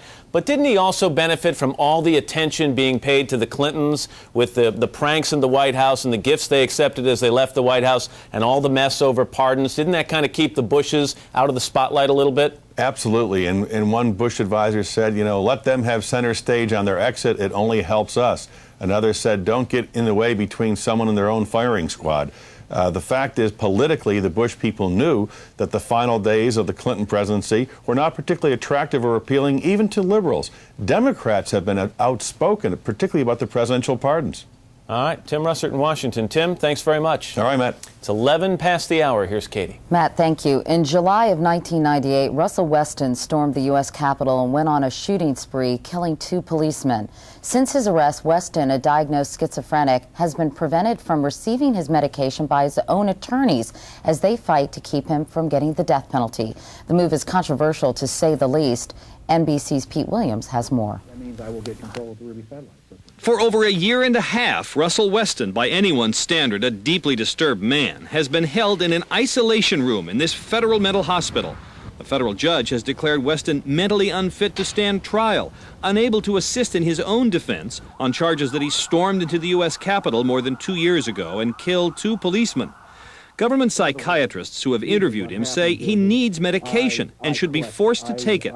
They say he's a paranoid schizophrenic who believes death isn't permanent because a satellite can make time flow backwards. It will time reverse me back to the point where I am no longer deceased, and then that same system will act as like a transporter system, and it will put me right into the Ruby satellite system control. But Weston's lawyers say he doesn't want to be medicated and shouldn't be forcibly given drugs just so he can be made fit to stand trial in a case where he could face the death penalty if convicted.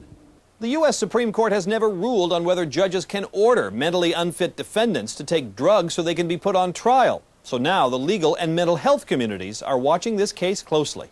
One of the tough questions is, how do we imagine what he would want to do if he could tell us what he wanted to do here? Would he want to get better and deal with his symptoms if he knew he was facing that serious illness? Federal prosecutors have been willing, in cases like the Unabomber, to drop their call for the death penalty when defendants who are mentally incompetent plead guilty. They did it again just last week with Buford Furrow, who admitted shooting up a Jewish daycare center in Los Angeles. We have now agreed to no longer pursue the death penalty against Furrow based upon information that we obtained after we made our initial decision. But in Weston's case, nothing more can happen until a federal judge decides, in a ruling expected any day now, whether he must take drugs that would likely help him get better, even if he doesn't want to. For today, Pete Williams, NBC News, Washington. Ron Honberg is the legal director of the National Alliance for the Mentally Ill. Mr. Honberg, good morning to you. Good morning, Katie. So Russell Weston is in a very difficult catch-22 situation, isn't he? He is. This is a terrible case, and obviously it's a horrifying thing to see him in such bad shape. But as Pete Williams pointed out, this case is about the death penalty. And his lawyers have made the judgment, unfortunately, based on reality, that the worst thing that could happen is for his case to proceed to trial at this point, at least as long as the death penalty is on the table. But haven't prosecutors say they would consider dropping the death penalty if he goes ahead and takes his medication? They really have not, at least not to my knowledge. And the defense should have two objectives in this case. Number one, to get the death penalty off the table and no longer have it an option. And number two, even though it doesn't appear that that's what their interests are right now, to get him long-term treatment, because this is a man who desperately needs long-term treatment. This is a man who, had he received treatment in the first place, never would have been at the Capitol that day. You say that this shows how the criminal justice system is terribly ill-equipped to deal with mentally ill people. Well, that's correct. This is not the only case where an impasse like this has been reached. And the problem is, first of all, no matter how you feel about the death penalty, state laws almost uniformly recognize that someone who is under a mental disease or defect should not be a candidate for the death penalty. And yet, frequently, people as ill as Mr. Weston are prosecuted and the death penalty is pushed for. And the second problem has to do with the difficulties of the insanity defense. Ever since the John Hinckley case, it has become very, very difficult for a lawyer to successfully assert the insanity defense in a case like this. Because jurors still have the sense that an individual is getting away with something, correct? Well, that's correct. And it's important to recognize in a case like this is not a contrived Twinkie-type defense, if you will. This is a man who suffers from schizophrenia of long-standing duration. Schizophrenia is a brain disorder, just like Alzheimer's disease is a brain disorder. And the only difference, frankly, between schizophrenia and Alzheimer's disease is that we wouldn't let people with Alzheimer's disease fall through the cracks as we do as we allow many people with schizophrenia in this country. We're almost out of time, Mr. Honberg, but ideally, what would you like to see happen in this case? The ideal solution, Katie, would be, again, for the prosecution to take the death penalty off the table so that the parties can begin to negotiate, and an equitable settlement would be one where Mr. Weston is put away for a long time, perhaps for the rest of his life, but in a secure, locked treatment facility so that he can finally receive the treatment for his brain disorder that he so desperately needs. And how do you think the family of those two police officers would feel about that? Well, the police officers were heroes. Had they not acted as they did, perhaps many more people would have been killed. But there are examples, for example, the Webdale family in New York, whose daughter was pushed off a subway platform by a man named Andrew Goldstein, who recognized that the true solution in cases like these is to work for reforms that will hopefully lead to people getting treatment before these kind of tragedies occur. All right. Ron Honberg, thanks so much for talking with us this morning. Thank you very much, Katie. It is 7:17. Once again, here's Matt. Katie, thank you. This time last year, quarterback Trent Dilfer was booted off the Tampa Bay Buccaneers football team. But on Sunday night, his return to Tampa was pretty sweet. Dilfer led his new team, the Baltimore Ravens, to a 34-7 Super Bowl victory over our New York Giants. And as he told NBC's Jim Gray, he played much of the game with a broken hand. Has it set in? You played with a broken hand, and you're a world champion. It's crazy, you know. I just it shows me that, you know, the painful times, the times of hurt, the times you kept grinding it out and doing the unpopular thing many times is worth it. You've heard it for a long time. Trent Dilfer can't win a Super Bowl. I try not to listen to most of it, and when you do hear it, you take it from where it's coming from. And some people that you respect say it, and it hurts a little bit more. Some people you never respected say it, so it makes no difference to you. But they don't know me. You know what I mean? I think anybody that knows me knows that I'm willing to do anything it takes. And I care about winning. And I care about doing something that as a football team you set out to do in training camp. And I mean, all those rah-rah speeches that people give, I love those things. I'm like, yes, that's what I want to do. So I buy into all that stuff, and so did this football team, and look what happened. Now your name's right there with Joe Montana, Terry Bradshaw, Joe Namath. What does that mean to you? Those guys are awesome. I mean, I don't think of myself like them. I think I've tried to take something from each one of them. I've really looked at what the common denominator was in all of them. That's what I've searched for, because it's not all arm strength or foot speed or smarts. There's something down here, there's something in here that you can't explain. But hopefully I have that. Hopefully I have that intangible thing. To me, that's a far greater skill than all the other stuff. Is your life, and I know it's hard to assess right now, forever changed? I'm sure my circumstances are forever changed. But you know, win or lose, I was going to get up tomorrow morning and be with my 3 kids and my beautiful wife and be committed to being a great husband and a great father and living a life of character with them.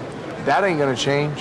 When this team lost 3 games in a row and that stretch where you guys didn't score a touchdown for 5 weeks, would you have ever thought that this group could be in a Super Bowl? Yes, when I saw how we came out of it. Because I'm a firm believer that the intangible things, the character things, the teamwork things are far more important than the stats. And when you go through a time like that, you either grow farther apart as a group or grow closer together. This group didn't just grow closer together. We became one heartbeat. We prayed today before the game, and I was fortunate enough to be able to pray. And I said, Lord, make us one heartbeat today. And that's what we did. And when you're able to do that, this is what happens. What's it like for you to win here in Tampa, a place where you had so many problems? Well, you know, it's great, because there's a lot of people here I care deeply for, and I'm glad I'm able to share it with. The thing that's bothered me with this is that it's been portrayed like this city was always against me, and that's not fair to the group of people out there, the masses out there that really supported me and cared for me, always, even through the rough times. To win the Super Bowl here makes it extra special for that reason, not for the negative reasons.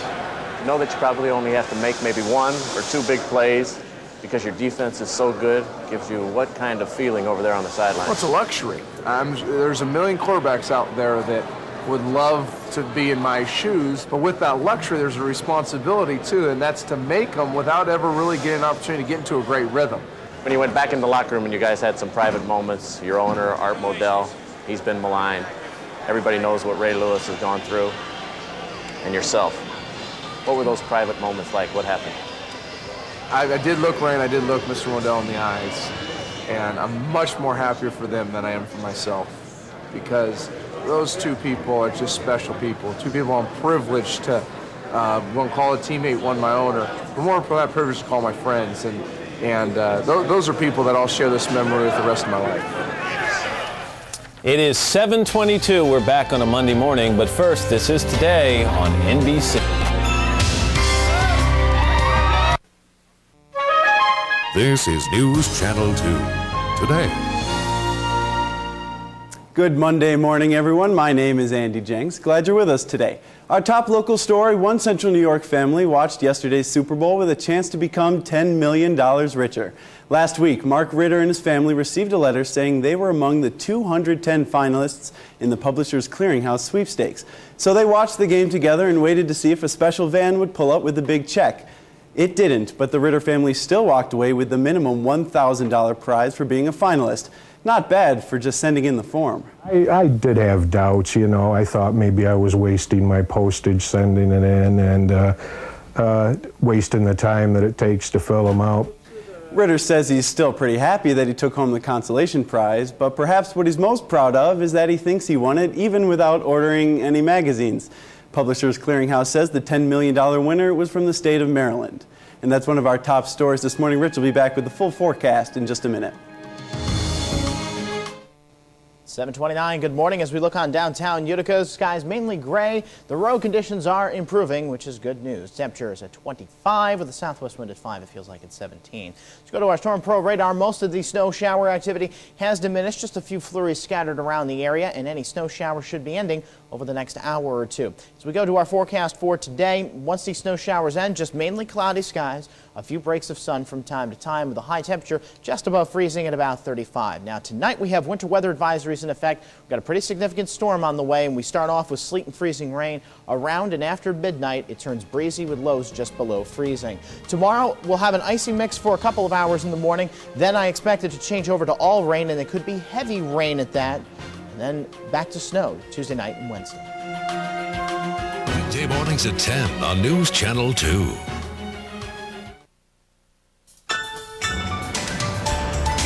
We're back now at 7:30 on this post-Super Bowl Monday morning. It's January 29th in the year 2001. You're looking at the crowd outside our studios here in Rockefeller Plaza. They're in a good mood, even though the home team got whooped last night in the Super Bowl. Our Giants took it on the chin 34-7. Just a chin. It was all over the body, wasn't it? It was pretty bad, but congratulations to the Ravens. They played well, and they certainly were the better team. This guy flexing his muscles a little bit. Meanwhile, back in the studio, I'm Matt Lauer, along with Katie Kirk and Al Roker. And boy, the folks at Wheaties don't waste any time, do they? No, they sure don't. There it is, the special edition with the Super Bowl champions, the Ravens, right on the cover. This is, of course, Katie, as you know, the second time that the Ravens have been featured on the Wheaties box. You were telling me about the first time. What was that again? That was it was in 1996 when the new team went back to Baltimore. You know, I remember that Wheaties box. Exactly. That was a wonderful Wheaties box. Anyway, I guess that you think they probably had a box prepared for the Giants as well? They must have, don't you think? I don't think so. There were a lot of people in Cleveland this weekend. We're too happy about this. Yeah, Art Modell's not the most popular man back in Cleveland, is he? No, he's not. Anyway, coming up in this half hour, we're going to be talking about the commercials that aired during the Super Bowl. We're going to look at the ones that were top rated by viewers, and there were some pretty good ones. You liked one in particular. Yeah, I think there were a few good ones. They'll be fun to watch. I was thinking I was the only person who actually goes to the kitchen and gets a drink during the game, so I can be there for the commercials. Yeah. Meanwhile, the other TV event of the night, of course, if you were able to stay awake after the game, was the debut of Survivor 2. Two castaways from the original series, Susan Hawk and Kelly Wigglesworth, will be here in just a few minutes to give us their impressions of the new show. All right, before we get to that, let's head over to the news desk. Once again, here's Ann. All right, thanks a lot, Matt. In the news this morning, more than 6,000 people are now confirmed dead in that devastating earthquake in India, but officials expect the toll could hit 20,000 people. During the night, an incredible rescue teams pulled an 18-year-old woman from the rubble of a collapsed 7-story building. She'd been pinned under the block of cement for 3 days next to the bodies of her mother and her father. The woman survived, but hopes are fading that many more people will be found alive, and tremors are still rocking the area. Investigators say ice could have played a part in the crash Saturday night of a small twin-engine plane in Colorado. The crash killed 10 people, including members of Oklahoma State University's basketball team. Investigators will focus today on whether de-icing procedures were followed. Police in New Hampshire are calling the deaths of 2 popular professors at Dartmouth College a double homicide.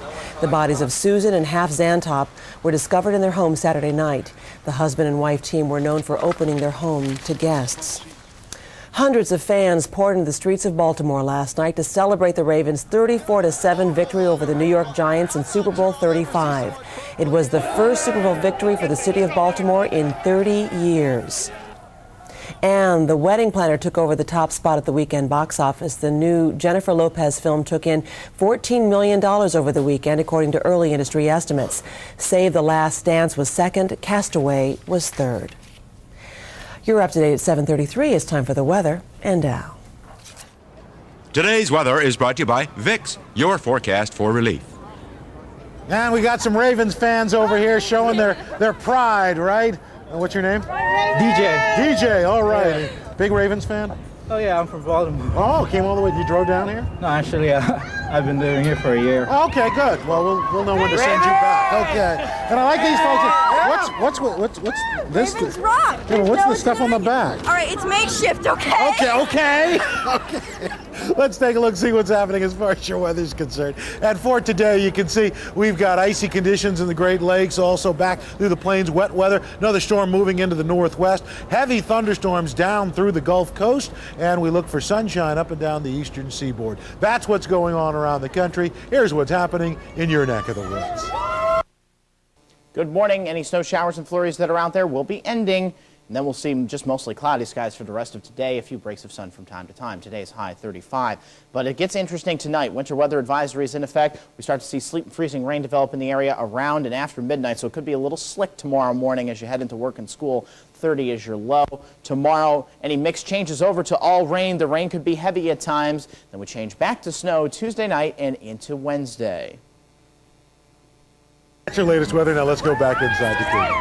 Okay, Al, thanks very much. As everyone knows, Survivor was the TV event of 2000, and last night's debut of Survivor 2 has been much anticipated, and it couldn't have had a bigger kickoff than following the Super Bowl. This time, the 16 contestants are stranded in the Australian outback. Once again, the group must battle the elements and each other and try to be as captivating to TV audiences as the original survivors. Two of the originals, Susan Hawk and Kelly Wigglesworth, are here to tell us what they thought of the first show. Nice to see you guys. Good morning, Katie. All right, so you think they're off to a good start? Yeah, I do. They're off to a start. They're off to a start. It's going to be interesting. Good start. Depends on what team you're on. Now, Mark Burnett, I know one of the teams did really poorly, but we'll talk about that in a moment. But Mark Burnett, who's the producer of the show and the mastermind behind the whole concept, has said this group really had it tough. You all were on an island off Borneo. These people are in the Australian outback, or were. What do you think? How would you compare the living conditions of the two shows? Never been to the outback myself. From what it looked viewing, like. I lived down in Texas in the desert for a year, and I don't know if that's much different than the outback. Well, I think I'd rather be on an island off Borneo, frankly. Yeah. Yeah, I definitely liked the island. The outback looks pretty rough. Looks like there's a lot more creatures going on there, but so far it's been pretty similar. You know, there's been bugs, there's been animals, there's been issues with fire, which watching it was just kind of like, okay, been there, okay, you guys are fighting, okay, sorry, you're not starting the fire without matches, you know.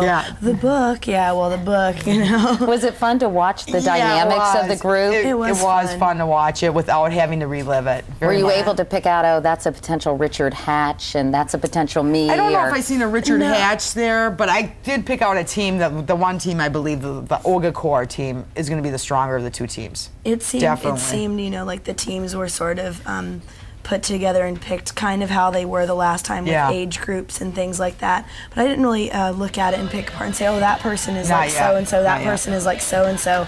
I could just sort of tell, okay, that person is going to, you know, get on people's nerves. That person is going to be very passive. You could kind of foresee how everyone's going to interact, but there's been a lot of talk about how this group is sort of fitter, buffer, younger. I mean, other people have said it's almost like Baywatch. What do you think of the selection? And they are younger. And average age-wise, they're not younger. They're a year younger than us, average age-wise. Right, but you know, they don't have anybody like Rudy, who was in his 70s. Rudy's like 70, but he's like in as good a shape as a 40-year-old. Right, but what do you make of all the talk that this is a much more attractive group? I think maybe to help bring the hype up on the show, because being us the original, it's kind of like we're the original cornflakes, and now they got to sugarcoat them to try to sell more of them. But everybody's always going to come back to the original box. It's bigger, more for your money. Other people have said this group seems to be a little kinder and gentler than you are. A less despicable group, one critic says. What do you make of that? That won't be no fun. I don't think that makes good TV. No. I think that makes interesting dynamics. Yeah, we run on our emotions pretty high on the first ones, which was great. Right, in fact, we live life fuller, tough. Yeah. Right away, as we were some of the other right away. Right away, too. We were all talking right to everybody's face, you know. I think it's going to be, or it was since it's already done, I think it was going to be hard for it to be a complete organic experience this time, because, you know, everyone knows that you're being watched. I mean, like, we knew we were being watched, but, you know, we didn't have no examples. We had no examples. We had no idea you know, for all we know, nobody could have watched kinda our like- show, but yeah, we we still were did our virgins. thing anyway. Right, And right. now there's this precedent of everyone's going to watch, and you're going to be this huge TV star. star. So keep that in mind. Did you sense that this group was a lot savvier than you all were when you first As far started? as- Just from watching them? yeah, people, oh, yeah, yeah, definitely. yeah. And I think they're much more aware of What's going on?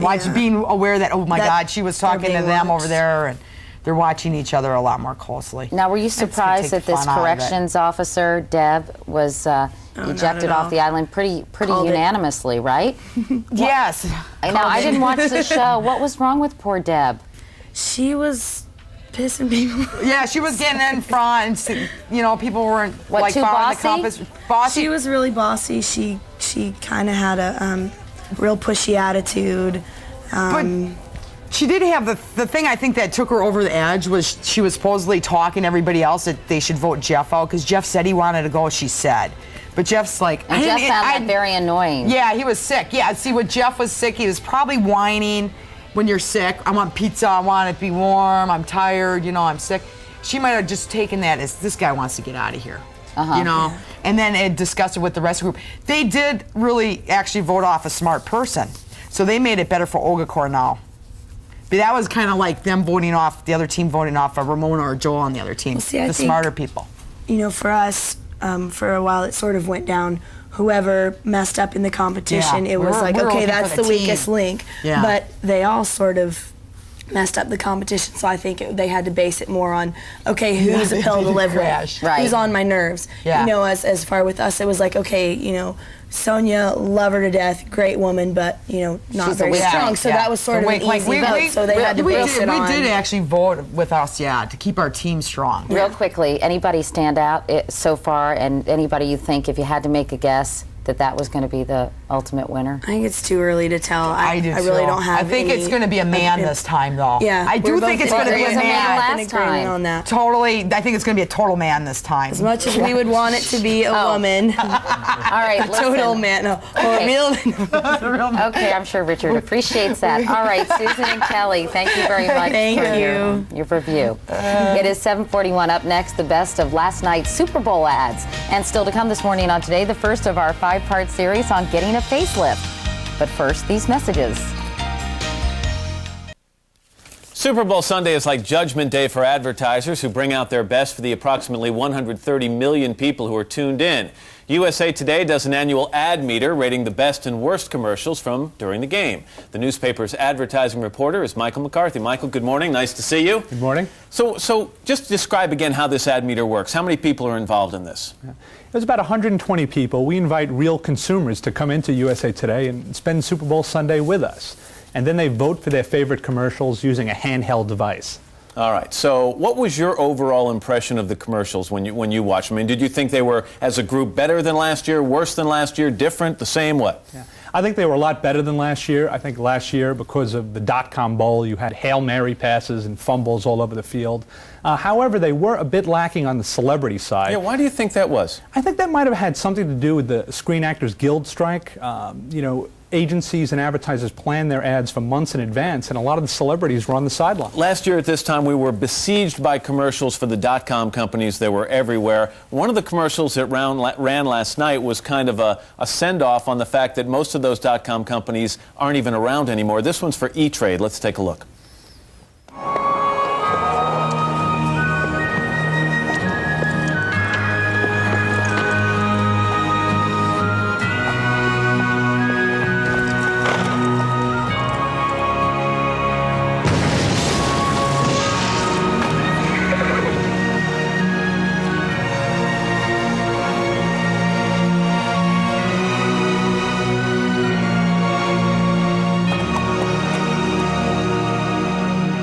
Not so subtle dig at companies, for example, Pet.com. So with the .comers out of the way, this really boiled down to a battle between some of the old heavyweights, didn't it?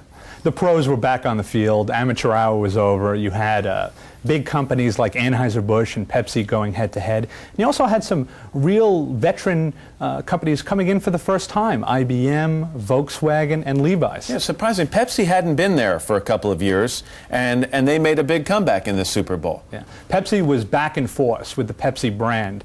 Interestingly, though, they went away from the Pepsi girl and decided to go with Bob Dole, which is about a 70-year age difference. Exactly. $2.3 million for a 30-second ad in the Super Bowl. Here's the commercial that, according to your poll, came in at number 3. This one is for Visa. Let's take a look. I like this one and that one, Daddy. I have to pay the man for the rabbits now. Can I write a check? Have to see some ID. Okay. Love is in the air, everywhere. Have to call us in. Okay. Just a minute. Daddy. Have to see a second ID. Okay. This doesn't look like you. Date of birth. Have to phone this in. Next time, use the Visa check card instead of cash or checks. It'll get you in, out, and on with life. Mother's maiden name. Some good, clean fun. Why do you think your viewers like that one as much? It's a classic Super Bowl formula, either a cute kid or a cute pet. In this case, they have both. And lots of them. Let's take a look at number 2 from your poll. This one again, back to E-Trade. This is the security guard spot. Everybody down on the floor! It's a stick-up! No more moving! You won't get hurt! You... Sayonara.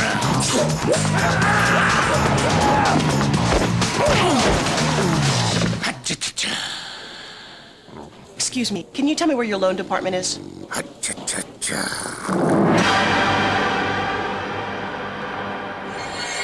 E-Trade Bank. It's your money. E-Trade did very well last night. Why do you think that one was so popular? Over-the-top humor. Every year, Super Bowl gets more and more over-the-top, and that's about as over-the-top as you can It get. had that whole Matrix element, Crouching Tiger, Hidden Dragon thing working as well. All right, let's get to the winner. All right, this one is from Anheuser-Busch, one of the most traditional advertisers. By the way, a company that's won the last 2 years, hasn't it? Yes, this is their 3rd win in a row. All right, and this is our good friend, Cedric the Entertainer. Why don't you get us something to cool this fire down? I got just the thing.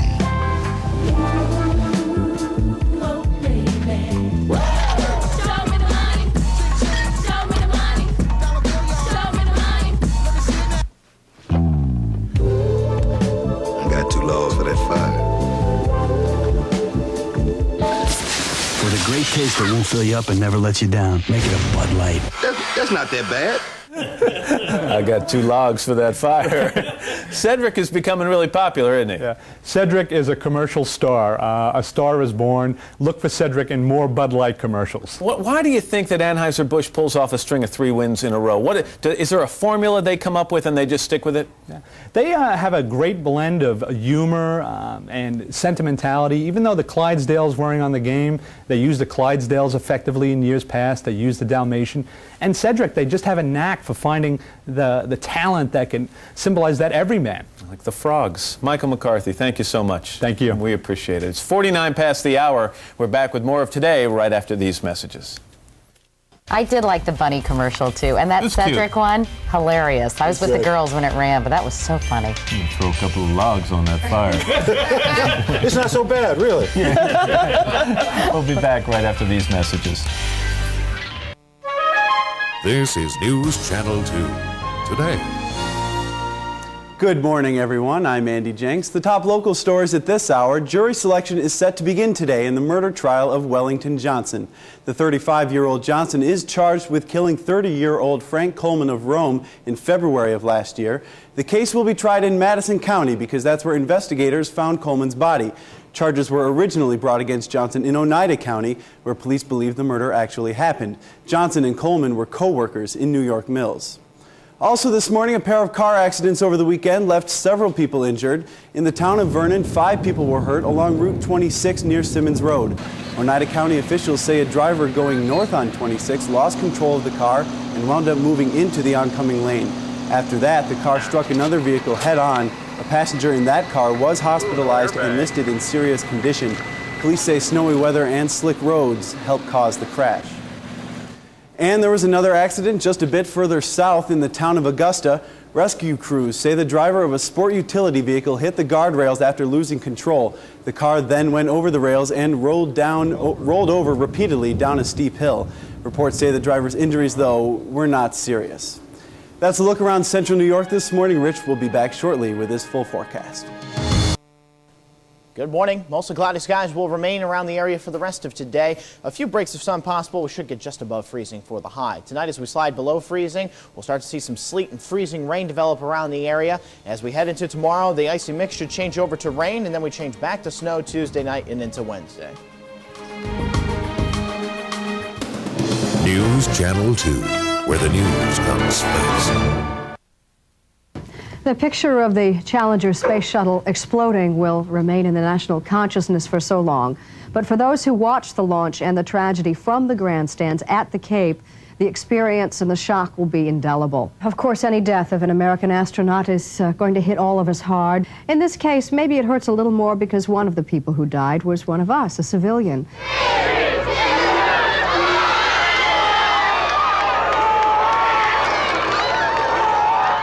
At first, it was hard to tell what happened. The third graders who go to school with Krista's boy were led away. Something had gone terribly wrong. The wonderful adventure ended before it began. We'll continue our quest in space. There will be more shuttle flights and more shuttle crews, and yes, more volunteers, more civilians, more teachers in space. Nothing ends here. Our hopes and our journeys continue. Boy, that just gives me the chills to see it again. That was how Jane Pauley and the Today Show reported the explosion of the shuttle Challenger 15 years ago today. The anniversary of the tragedy was yesterday, and there were memorial services around the country for members of the 7-person. Groups are helping the poor and the needy. That violates the separation of church and state. Why doesn't it, in your opinion? Well, back 4 years ago, Congress proposed and President Clinton signed Section 104 of the Federal Welfare Reform Bill, which basically addressed that, charitable choice. And I think the provisions in that law so far, and they need to be tested. I mean, there's no... They are going to be challenged. They are going to be challenged, I'm sure, as we attempt to more fully and more fairly implement that law and expand it to other areas of federal social policy. But look, these are challenges that we welcome. No one wants to fund religious organizations. At least I certainly don't support funding religious organizations whose primary effect is to advance, religious practice or ritual. What we're trying to do here is to level the playing field. Let me give you a hypothetical situation. Let's say there's a group, and I don't want to pick on any religion here. Let's say there's a group for the worship of Matt, okay, and they receive federal funding, and I open up a shelter, and I say, okay, I'm going to help the poor, but as I welcome the poor to my shelter, I also do a healthy dose of preaching about the benefits of Matt, and maybe I even say to them, hey, you've got to pray with Matt before you get food. Isn't that a concern? That'd be a terrific concern, and you might have a lot of people who would join the Church of Matt, but the fact of the matter is, that would be the exception that proves the rule, because just as is the case with the billions and billions of dollars that now go through a wide range of secular providers, some of which, of course, by the way, also have, problems or extreme ideologies or other things that might make them, that might make one not want to fund them. The fact of the matter is that these sorts of problems are going to be addressed, and there'll be exception to the rule. Who's the watchdog over that, though? Well, I mean, this is performance-based contracting. The government is not funding religious organizations. They're competing for vouchers or contracts on the same basis as any other non-governmental providers. And it's very important to realize that in all the research that's been done, the fact of the matter is that very, very, very few religious providers of services make entering the buildings, participating in the programs, or receiving the services contingent upon any expression of faith. That's whether it's churches, synagogues, or mosques. What about the fear that one religious group receiving federal funding might decide to help people in their own religion before offering services to the wider community? Well, again, the 11th commandment, so far as I'm concerned, is proceed inductively. Take a look at what's really going on out there in Philadelphia, under Mayor Street, and other places. Take a look at what's really happening. The fact of the matter is, the primary beneficiaries of these religious services today are poor children who are not themselves members of the church or congregation that serves them. Is this a possibility here, Mr. D'Elia, where we're talking about a change of focus? Already, you've talked about some federal programs that help the poor already with secular organizations. Are we now going to be taking that same amount of money and just refocusing it on religious-based organizations? I don't think we're refocusing. I think what we're looking for is what works in the way of achieving quality best practices after school programs, what works in the way of neighborhood and economic revitalization, housing rehab, to really take a look at the civic goals we share in common and how best to achieve them. What about critics who say we should look into this process, but we should do it slowly? Let's come up with pilot programs as opposed to jumping in with both feet. Yeah, I guess I'm with the critics, because I think our approach is to proceed incrementally but decisively. We know what we want to achieve, but we have to proceed with caution, no doubt about it. All right, Mr. DiUlio, John DiUlio, good luck to you. Thank you very much, sir. It's 19 past the hour. We're back in a moment. This is Today on NBC.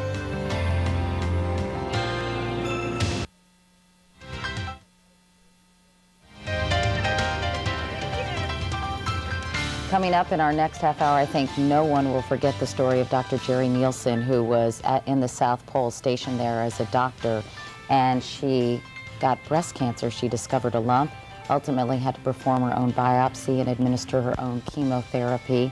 They had to do a major airdrop of medicine. It's just such an incredible story of courage and fortitude. She's written a book called Icebound, A Doctor's Incredible Battle for Survival at the South Pole. We're going to be talking with Jerry Nielsen all about this in our next half hour. On a much lighter note, when I say 11 herbs and spices, what do you think of? Colonel Sanders. Original recipe. One couple in Kentucky say they have found that recipe in their basement. The people at KFC say, not so fast. We'll get into that major debate after these messages in your local news. This is News Channel 2 Today. Good morning, everyone. I'm Andy Jenks. In the news, Andrew Cuomo is making it official today that he'll try and become New York's next governor. Cuomo will file papers with the Board of Elections today to form his gubernatorial campaign committee. After that, he can begin raising the money he'll need for a campaign that could cost upwards of $20 million. Andrew Cuomo is, of course, the son of former Governor Mario Cuomo. Also this morning, farmers who are getting turned off by other more expensive areas of the country may soon be relocating here in the Mohawk Valley. There's a sudden interest now in hobby farms owned by baby boomers who have reached their retirement years. So both Oneida and Otsego counties are seizing the opportunity to bring the extra farmers to central New York. They say the area gives farmers a friendly, more affordable place to make a living. We're identifying trade shows in different areas in New England, in the southern Pennsylvania, Maryland belt, the New Jersey belt, where this urban sprawl is taking place. And we're trying to market our region and our farms to these people. Agriculture officials say farmer interest in central New York is very high. At a trade show in Philadelphia last week, 35 farmers expressed their interest in the Mohawk Valley. And that's a couple of our top stories this morning. Rich will be right back with a full forecast. When Central New York news breaks, 25 people were evacuated, and they've been sent home. There's only one source for the most complete local news coverage. News Channel 2. Tuesday night's fatal shooting in Utica prompted an urgent... First on the scene when local news breaks. One person, a man, has been shot. We don't know his age, don't know... Live, local, late breaking. News Channel 2, where the news comes first. Good morning at 7:29. Winter weather advisories in effect. Though the Doppler shows it as snow, it's all sleet and freezing rain. Now reaching the ground in the Utica-Rome area in the Mohawk Valley and especially points south. Roads becoming very slick, and though it may not be reaching the ground in the North Country, it will shortly. To Kavoris in your forecast, temperatures will rise up to 40 this afternoon. We'll be dealing with sleet and freezing rain through midday, then eventually a change over to rain. So watch out for icy roads this morning, then wet roads this afternoon. News Channel 2, where the news comes first. We're back at 7:30 on this Tuesday morning, the 30th day of January, the year 2001. I was just thinking 30 days past September, April, June, and November. All the rest have 31 except February, which is all messed up.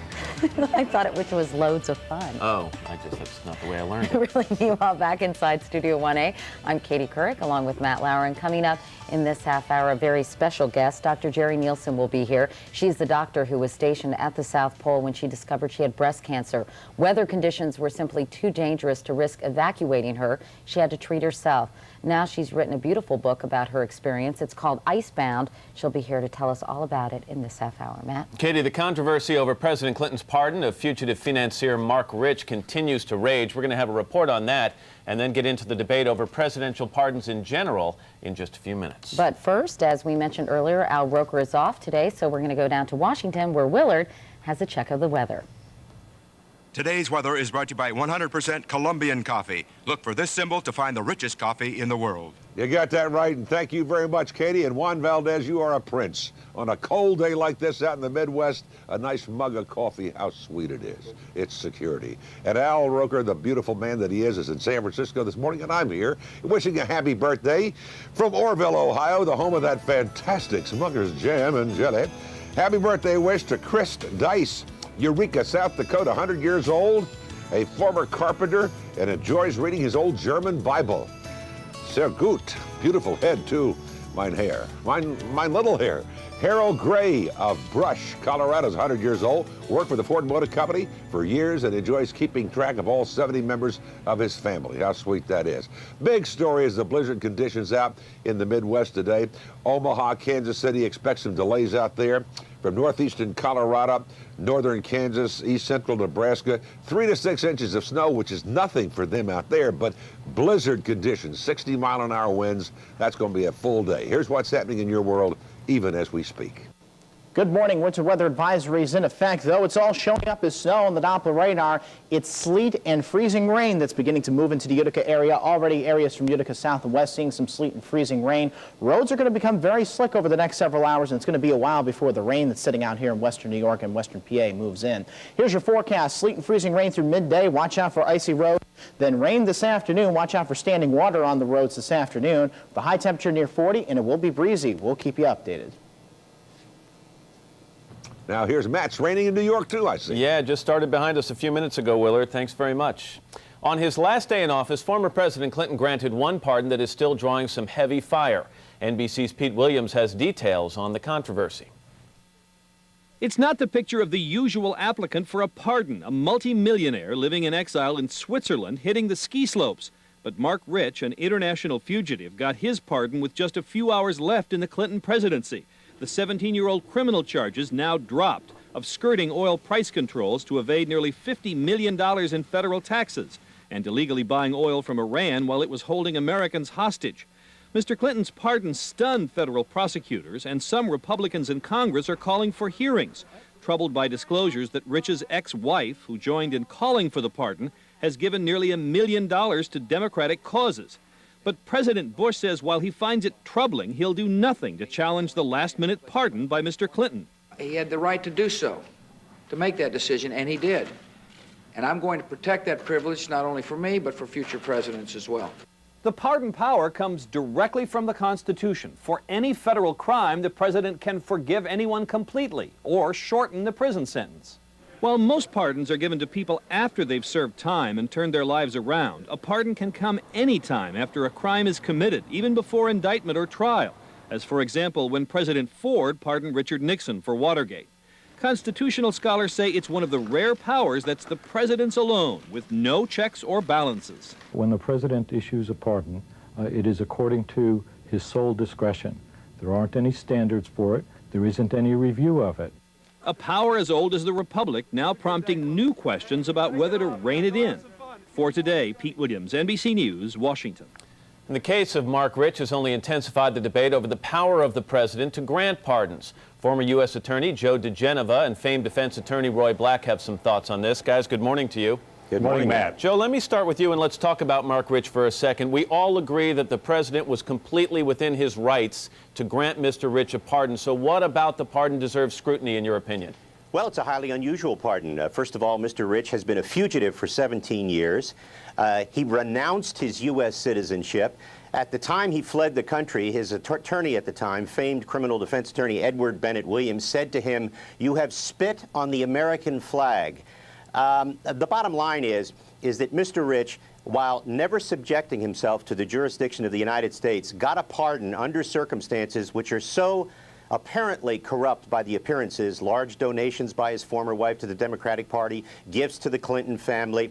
the refusal of the president to talk to the Justice Department. Yeah, let me about the stop you case. there. Did the president deviate from the common practice in granting this pardon? Absolutely. In fact, for the most part, pardons are processed through the Justice Department first, presented to the president with a recommendation as to which way he should go, he or she should go. And the bottom line is that process was avoided in this case. Other presidents, by the way, not just Mr. Clinton, have avoided that process in the past. It is nonetheless a bad process because it then subjects the president to suggestions that he is acting improperly. And in this case, where monies were paid by the fugitive's former wife to the Democratic Party, as well as gifts that she gave to the president and the First Lady, now Senator Clinton, there are the appearances of a corrupt bargain, and it's not good for the pardon process. But believe me, nothing should be done to change this pardon power. We'll get to that in a second. All right, don't jump ahead of me. Roy, why doesn't this pardon smell bad to you?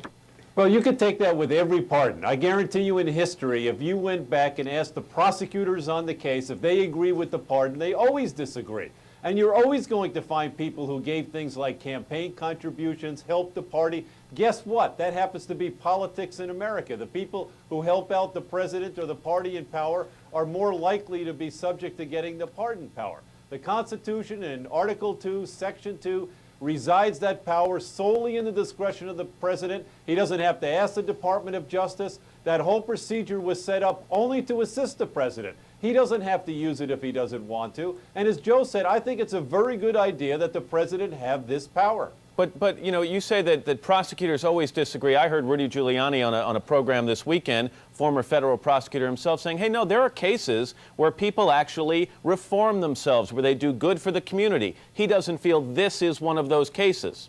Well, you know, I've known Rudy for a long time. I've never seen him yet not criticize somebody who gave a pardon to one of the defendants he indicted while he was the U.S. attorney. I must say, I agree with Roy on that one. I love Rudy, but you know what? He didn't support the Michael Milken pardon. He didn't support this pardon, and I got news for you. He supported the pardon of somebody who I convicted, Jonathan Pollard, which was an outrageous position. So there you are, a prosecutor, you know, opposing a pardon yourself. What about President Bush? He said that although he wouldn't have pardoned Mark Rich, he's certainly going to protect it. Is that something he has to do, Joe? Absolutely. And in fact, President Bush is absolutely correct. Calls for reviewing these particular pardons are probably a good idea, but as far as the pardon power itself, nothing should be done to change this very important power of mercy given to the president. But why review a pardon or other pardons if there's absolutely no power to change them? Because it is possible to have a corrupt pardon. And people need to know the facts and circumstances surrounding pardons. For example, while Mark Rich was a fugitive, remember Jimmy Carter set up a clemency commission after he became president to issue clemency to people who had fled the country during the Vietnam War to avoid the draft. The difference is that process was completely public and involved all sorts of lawyers and the Justice Department in the process. That was a good process. The one with President Clinton was a bad process. But Joe, that's not the reason. The reason is that Dan Burton has nothing to do for the next 4 years. He spent the last 8 years going after the Clintons. He's got to have something to hold hearings on. He's got to have something to get on television, and this is it. Wait, Roy, Dan Burton is a great American. Roy, let me give you the last 30 seconds. You know, Joe just touched on something. Should the pardon process be more open to the public? Would that eliminate some problems in the future? Well, you know, Matt, there's always going to be some controversy over this, and I see no problems with exposing this more, but I don't see how you can really do that. The Constitution has set out that sole power in the presidency. He can go to the Department of Justice if he wants to, but he doesn't have to. I mean, we don't really need it like a court proceeding. However, let's face it, anytime it's open and in the sunshine is going to be better than closed, but the president, quite frankly, doesn't have to do that. And you know what? You have to give President Bush credit for not going after this in a political way. Roy Black, Joe DeGeneva, thank you very much, guys. We appreciate it. It is 7:39. Coming up next, the doctor who discovered she had breast cancer while living at the South Pole. And a little later on Forever Young, the final questions you should ask before undergoing cosmetic surgery. We're talking facelifts. That's after these messages. Do I have to come in for a tune-up or a new job after...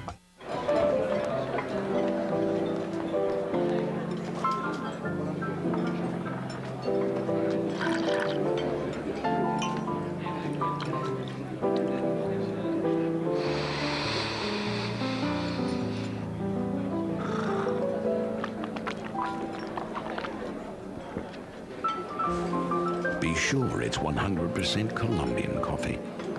The richest coffee in the world. You're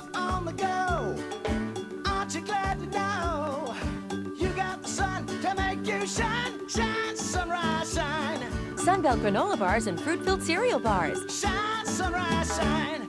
This week, I gave myself a pedicure, bought a new lip liner, and used Nice and Easy. Trust me. No one noticed the lip liner. Nice and Easy works with your own tones and highlights. You want the color you should have been born with? Nice and Easy from Clairol. Brummel and Brown, spread the joy around. You're one of a kind, no other will do. Yogurt's goodness dancing through you. Creamy, dreamy, Brummel and Brown, or creamy fruit spreads, the talk of the town. Brummel and Brown, spread the joy around. Brummel and Brown, instead of butter and margarine or creamy fruit spreads. Brummel and Brown, the only spreads blended with yogurt. Indoors or outdoors, you should see your best. Right now at LensCrafters, complete pairs of prescription glasses or sunglasses are only $99 each. Why not get both? The $99 indoor-outdoor sale. Hurry, offer ends soon.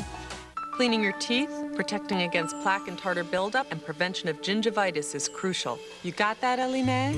Regular use of Dentabone has been clinically shown to reduce gingivitis. Just look at the difference it made in these two dogs. I recommend Dentabone from Pedigree.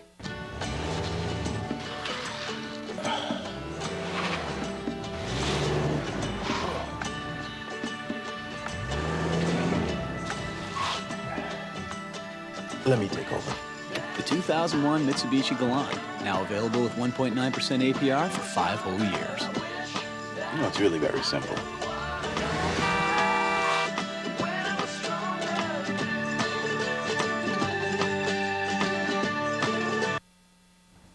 In November of 1998, 46-year-old emergency room Dr. Jerry Nielsen went to live at a South Pole research facility. Antarctica is a perilous place with temperatures sometimes reaching 100 degrees below zero, and the people there are completely cut off from the outside world for as many as 8 months of the year. For Dr. Nielsen, that could have meant certain death. That's because during the winter, at a time when no aircraft can fly in or out, she discovered a cancerous lump in her breast.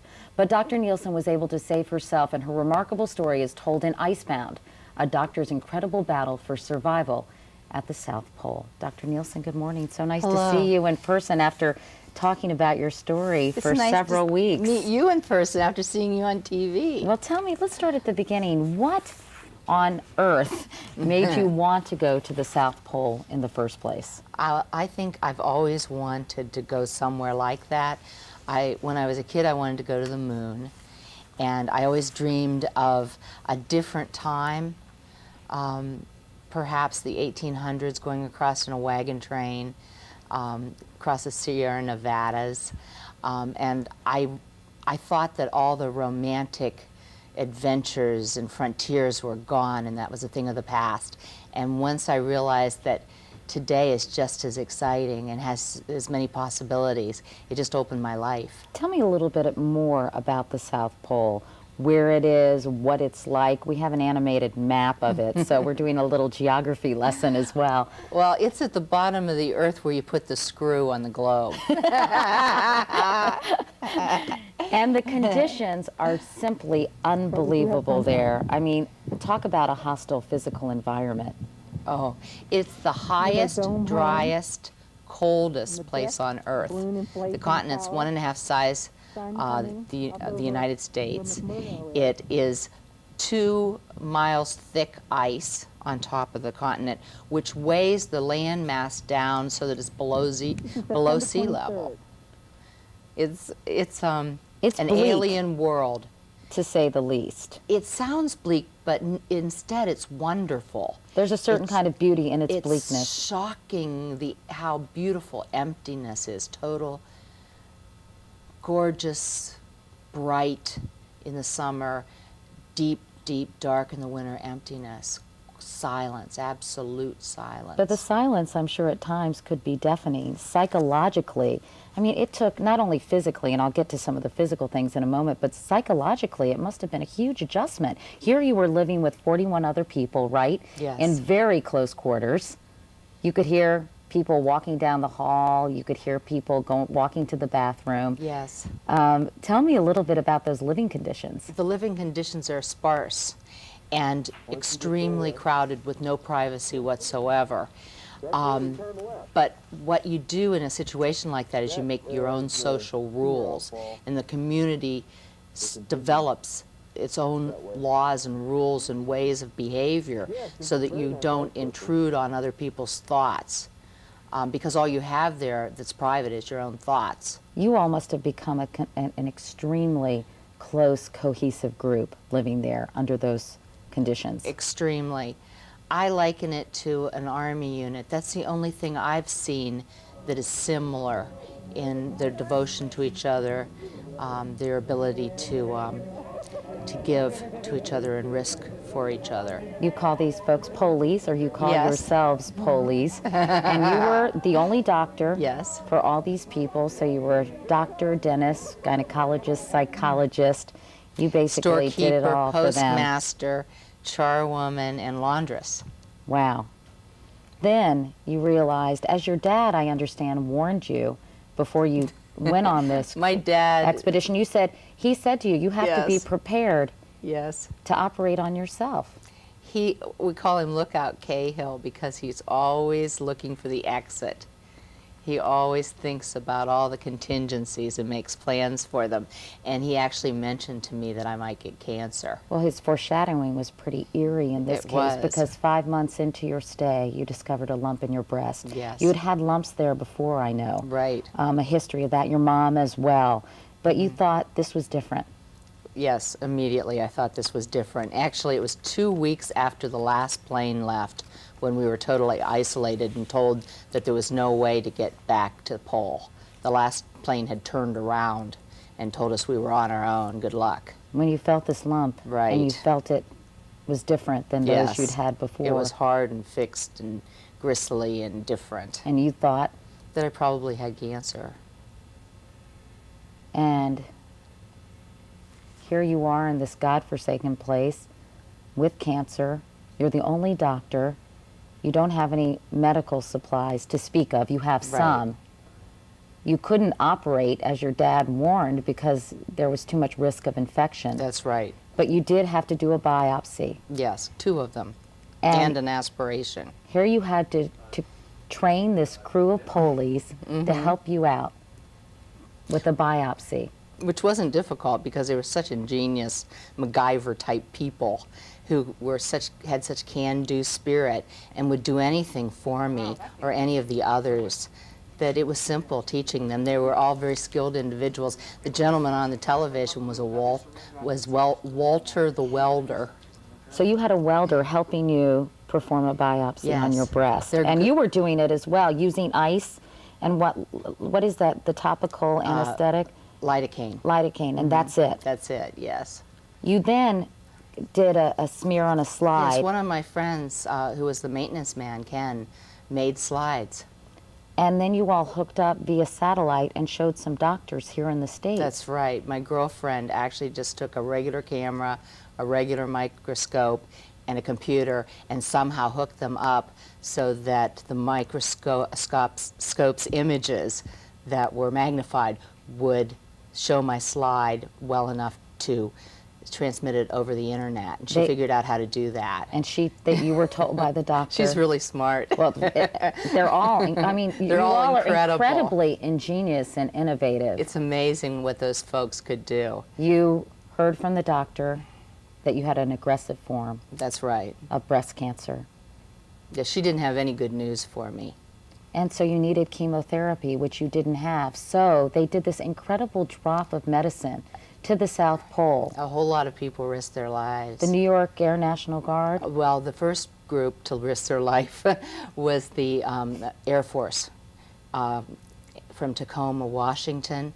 They came down and dropped by parachute over the pole on a new moon in total darkness at 92 below zero, our supplies. And then later, the Air National Guard came in to save me. That's right. They were the people who picked you up, and they could only land for what, a matter of minutes, because of the weather conditions there being so severe. They said that I had 3 minutes to get on the plane and get the other doctor off. This was after you'd given yourself chemotherapy. That's right. We had another person who was sick being evacuated also, and we were in and out. It is such an amazing story. It really is. I wish we had time to talk about so many other aspects of it. The good news is you are cancer-free. The cancer had not spread to your lymph nodes. It's amazing. Well, it is amazing, especially when I heard how aggressive it was. Oh yes, it's a form that grows very quickly, and it did. It just popped up, and I think the pole saved me, or maybe it was a miracle. What was the biggest lesson you learned up there with all you went through? That friendship's the most important thing in life. That people are totally resilient and are capable of anything, and when people are put to the test, they step to the plate. It's just amazing. Do you keep in touch with all these poleys? Oh, absolutely. Will you Yes. ever go back? I'd love to, but I can't because I put everyone at risk. So I have to continue on my journey in a different manner. And in a way, I'm glad, because going back to the pole would be such an easy life. It's so easy there. The unconditional acceptance and such. And I think that now I want to go on with what I've learned and see if I can make that happen in this chaos that's modern life. Well, it's an extraordinary story and an extraordinary book. You write beautifully, by the way. Thank The you. book is called Icebound. Dr. Jerry Nielsen, thank you so much for coming by. It's really wonderful to meet you, and I'm so glad you're doing so well. Thanks so much. If you'd like to read an excerpt from Icebound, you can visit our website at today.msnbc.com. It's 7:52. We'll be back with more of Today right after this. This is News Channel 2 Today. Good morning, I'm Andy Jenks. Mohawk Valley leaders are putting their faith in a program that will aim to keep handgun accidents down. Monday, Utica Mayor Tim Julian, along with Oneida County leaders, announced a plan for trigger locks on guns. The locks will help cut down the number of children hurt by gun-related accidents. By design, they make it virtually impossible for handguns to go off when they're not supposed to. The free trigger locks are available to anybody who wants one. For yours, go to the clerk's office in City Hall and just remember to bring a copy of your pistol permit. So far, county officials have distributed nearly 400 locks. I believe that every single gun lock that we give away is one step further toward making our community a safer and better place. The trigger lock distribution program is paid for by a state grant and with money taken in drug raids. The drive along Route 5 might be a bit safer for you now. New York State has some new safety measures in place on the roadway between Herkimer and Little Falls, which includes the community of East Herkimer. The new safety measures include 45-mile-per-hour advisory signs, restrictions on parking, flashing beacons, and a ban on U-turns. Crews have also put up commercial zone signs. The improvements come on the heels of a fatal accident last year along the same section of Route 5. The State Department of Transportation took care of implementing the upgrades. And that's a look at a couple of our top stories this morning. Rich will be right back with the forecast in just a minute.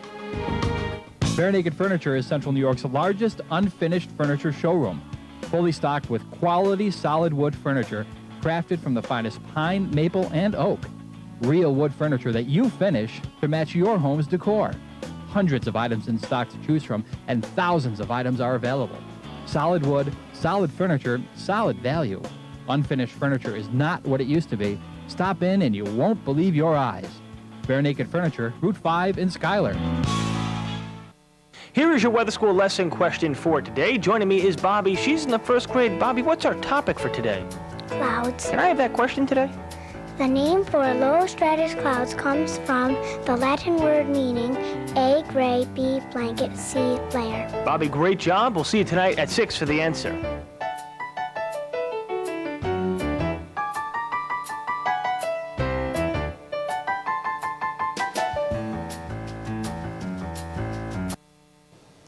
.59, sleet and freezing rain now across all of central New York, and if it's not developing where you are, it will be shortly. Here's the forecast. Winter weather advisory is in effect. Sleet and freezing rain will make the roads slick through midday. Then rain. Watch out for standing water on the roads this afternoon. The high 40. We'll see you in a few minutes. Watch Mr. Food. That's me right here only on News Channel 2.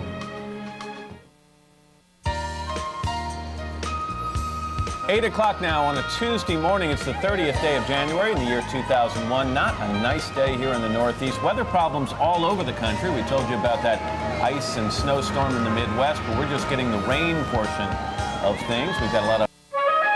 This is News Channel 2 Today. Good morning, everyone. In the news this hour, 30 workers were laid off from the Savings Bank of Utica effective immediately. The workers from various departments were told about the cutbacks on Tuesday. They were offered a severance package as part of the deal. SBU says the company was overstaffed and that the layoffs were a way to help contain its costs. The bank's CEO says the company remains strong, though, and focused on the future. Recent layoffs on the whole are doing a lot to suggest the United States is about to go into a recession. A new report out last night says consumers now are less confident about the short and long-term economy. For proof, workers at Consumer Credit Counseling say consumer debt is at an all-time high. There's also been an increase in the number of people who are declaring personal bankruptcy and unable to repay their debts. Patricia Manley of Consumer Credit Counseling says the average number of credit accounts her clients had last year was 17. So that means they are opening more accounts, using those accounts to pay, to remain current on other accounts that are maxed. So as one credit card is full, they get another credit card in order to make those payments. Now, if the economy continues to slow down, Manley says watch out because credit won't be available. That may mean more people will become delinquent in payments and more will declare bankruptcy. And that's a look at a couple of our top stories this morning. Rich will be right back with the full forecast in just a minute. At Verizon, we're here to help you live life your way. That's why we created our local package.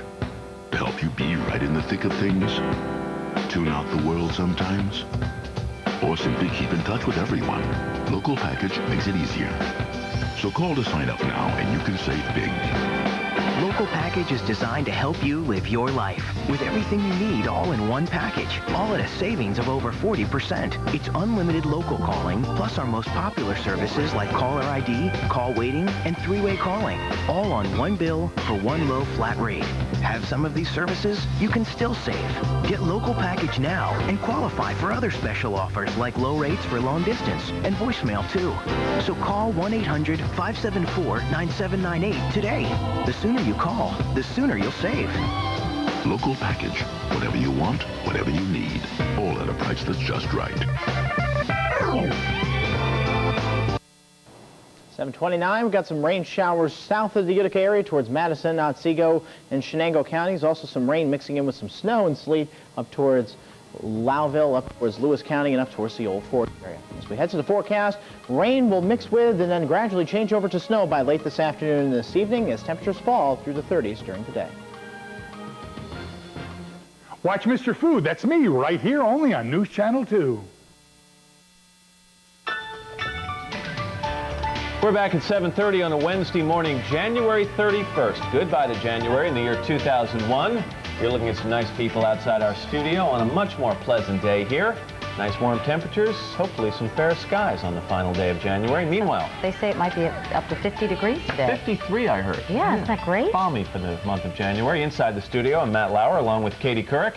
And coming up in this half hour, remember that case about the reckless skier? He was convicted of homicide after a collision on a Colorado slope resulted in the death of another man. Well, sentencing in that case is scheduled for today, so we'll have a report. Also, Matt, just hours before he was about to plant bombs at a California community college, a 19-year-old San Jose man was arrested. Police there said he was planning a Columbine-style attack. We'll have more on the story and the great police work that was done in just a few minutes. He had plans of the whole campus. He was really it's really scary stuff. Okay, we're going to get to that in a second. 7:30, let's head to the news desk. Once again, here's Ann. All right, thanks a lot, Matt. Good morning once again, everybody. This morning, more than 12 years after the bombing of Pan Am Flight 103, a verdict.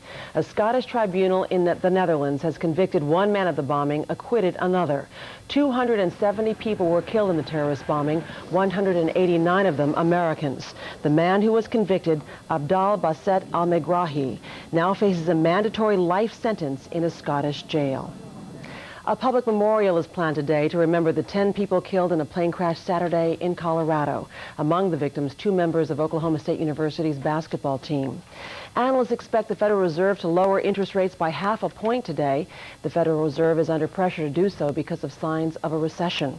Today, the full Senate debates the nomination of John Ashcroft, President Bush's pick for the U.S. Attorney General. The nomination was narrowly approved Tuesday by the Senate Judiciary Committee on a vote of 10-8.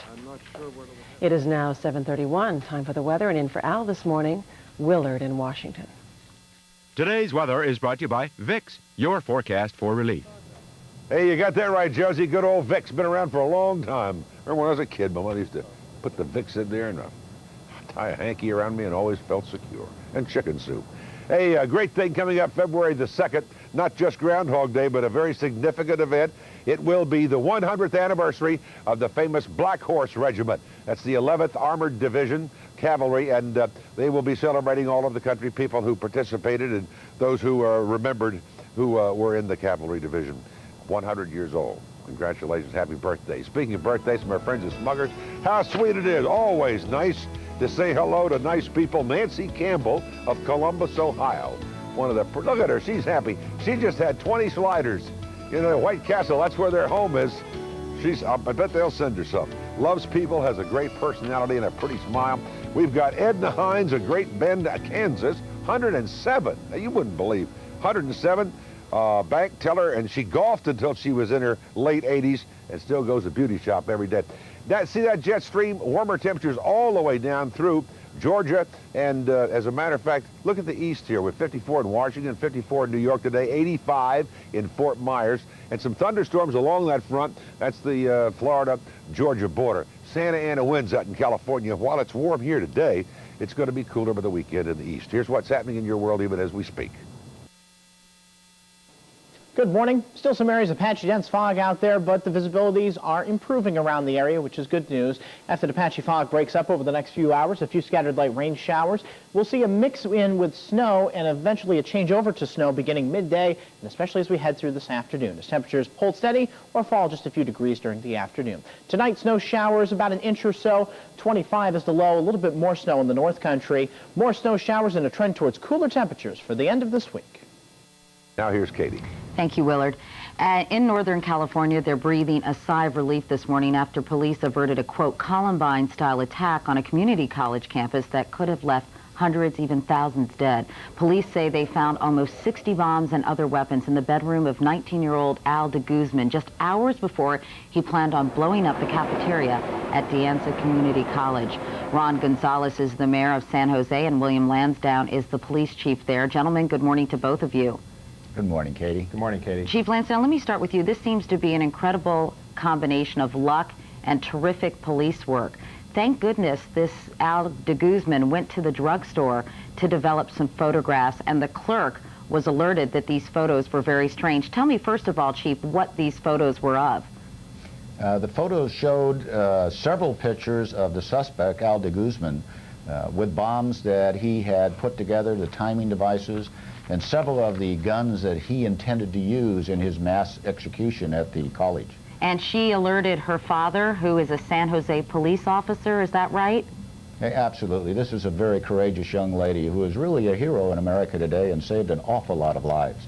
This young man came in to collect his photos or pick them up, and she was able to stall him long enough before police were able to arrive on the scene. What happened then? When the suspect came in, she knew the police were en route, so she delayed him long enough for the officer to get there. And the officer that was sent to this call was a brand new one-year rookie. They both did absolutely the right thing in taking him into custody and continuing the investigation and really resolving this case so that nobody was injured. I know that this Al de Guzman ran and he was caught, and he claimed that the bombs in the photo were fake ones, but you all took them to the bomb squad and determined that they certainly looked real, and then you searched his home, correct? What we did is the officer called one of the bomb technicians who looked at the photos and then contacted the district attorney's office, who gave us a search warrant. So we conducted that search with a search warrant. It took several hours because the bombs were booby-trapped to prevent us from tampering with them. Wow. Tell us again the kind of weapons and bombs you found in this young man's home. And incidentally, he was, I guess, living with his parents and siblings? Absolutely living with his parents. They have claimed that they had absolutely no knowledge what he was doing. There are approximately 60 explosive devices. They were wrapped with nails to be incendiary-type devices that would cause maximum injury. Wrapped with propane, would have done an awful lot of damage. In fact, I understand that as many as 2,000 people could have been killed if he had carried out this attack. He had every intent of carrying out that attack, and the damage he could have done with those 60 bombs and the 700 rounds of ammunition and 4 rifles would have been devastating. And he actually had done or recorded an audio tape of what he was planning to do. What did that audio tape have on it? We did find an audio tape. It was a message to the American media, to his family, and to those he intended to kill, apologizing basically for what he was about to do. Did he give any explanation? I know that he has no record, he has no history of violent activity. He didn't make any statements right now. We're still doing the investigation. We're early on into it, but we're developing an awful lot of information to look through. Do you think other people were involved, or that he was alone in this plan? It's just a little early for us to tell if there are other people involved. He did talk or make a couple of statements about we, so we're certainly looking into that as we speak. And eerily, he had photographs of Dylan Klebold and Eric Harris, although you believe he had started planning this before Columbine had ever taken place, correct? He actually started it right after Columbine, and he had pictures and had websites looking and praising Eric Harris and Klebold as his mentors and his people he'd like to follow after. Oh, so this must have been a copycat, because I had read they had started it before Columbine had ever taken place. Mayor Gonzalez, you must be very proud of the police in your community for acting so quickly and doing the right thing in this case. Well, Katie, I'm proud and relieved, certainly greatly relieved that we avoided catastrophe yesterday. It just so happens that I actually attended De Anza Community College, and I know the campus very well and the student body there very well. You know, San Jose is the 11th largest city in America, and we're proud of the fact that we're the safest largest city in America, and we're the safest largest city in America because of the great partnership we've developed between our citizens and our great police department. That was certainly described yesterday as this young woman who was aware enough of her surroundings to alert police as to what was going on, and then our great police department, the greatest in the country, swung into action and literally saved the lives of hundreds of people who would have been killed or maimed in what this guy had planned to carry out.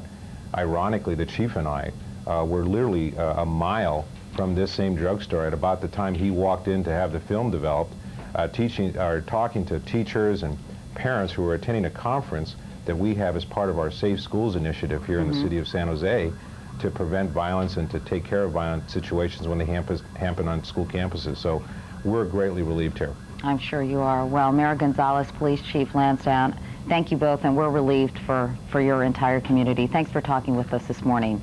Thank you very much. Thank you. Up next, tragedy on a mountain. The skier convicted of homicide. But first, these messages. Earlier this month, we first told you the story of the case of the reckless skier, a young man who was convicted of homicide after a collision on a Colorado ski slope that caused another man's death. Well, sentencing in that case is coming today, and NBC's Kevin Tibbles has a report. An out-of-control skier careening down the mountain. Kind of coming down the mountain like this. In a split second, a high-speed collision with another skier and death. It was a pretty full impact. I mean, I've never seen an impact like this before. It happened on April 20th, 1997, on the picturesque slopes of Vail, and finally ended up in a Colorado courtroom last November. The people of the state of Colorado versus Nathan Ryan Hall. For the first time, a jury was asked to determine if reckless skiing is a crime. We, the jury, find the defendant guilty of criminally negligent homicide. Today, 22-year-old Nathan Hall, a former Vail employee, returns to court for sentencing. Prosecutors say that punishing Hall, who was just 18 when he caused the collision that took the life of novice skier Alan Cobb, will make the ski slopes safer. If you engage in what is arguably reckless behavior and you seriously injure someone else, or worse yet, perhaps kill someone else, the message is that a jury in this community may very well find that you committed a crime. For Nathan Hall, the memory of what happened that day in Vail can never be erased. If I wouldn't have been skiing that fast, I probably wouldn't have lost control, and that accident wouldn't have happened. So And I got to look at the facts and say, yeah, it was my fault. I was skiing too fast. But was his fault a felony? It was a tragic accident. It was not a homicide. Hall's defense attorney argues that a felony conviction is too severe, that his client is being made an example of. I don't believe that this case was just about people versus Nathan Hall. I think this case was about sending a message, about saying, as members of Eagle County, we're not going to stand for reckless skiing. Members of the jury, do these verdicts represent each of your verdicts in the case? Even some jurors at Hall's trial wrestled with the severity of the charge, like Michelle Hovey, who had difficulty with the homicide conviction. I feel that it is too heavy of a verdict. So in the end, you did say he was guilty? I did. Broke my heart. The question now, how should a young man convicted of skiing too fast and killing another be punished? What is the appropriate sentence for a ski accident that was also deemed to be a homicide? Today, Colorado Judge David Lass will write what may be the final chapter of this tragic tale, sentencing Hall for anything from community service to up to 6 years behind bars. The culmination of a mother's worst nightmare, the future of the son she loves jeopardized by a felony conviction. I'm not saying that Nathan doesn't have responsibility for what happened, and Nathan is not saying he doesn't have responsibility for what happened. Where I have a problem is that my son, he has a felony that will affect his life forever. The situation was avoidable and preventable. For Alan Cobb's fiancée, Christy Neville, the end of her dreams. We're about to be married, and so it has, drastically changed the course of my life. And Christy Neville believes Nathan Hall should be punished. I don't think he's a terrible person. We've all made mistakes and have had poor judgment. I know I have in my life. But still, you have to address the behavior. It doesn't make it okay what he did. My client, Nathan Hall, was a kid. No matter what the sentence, Hall's lawyer says he plans to appeal. But a precedent has now been set. Reckless skiers who put others at risk may now find themselves off the slopes and in the courts. For today, Kevin Tibbles, NBC News, Vail, Colorado. And as we said, the sentencing is set for later today. It's 7:47. Coming up next, the sexual assault trial of a former football star. Right after this.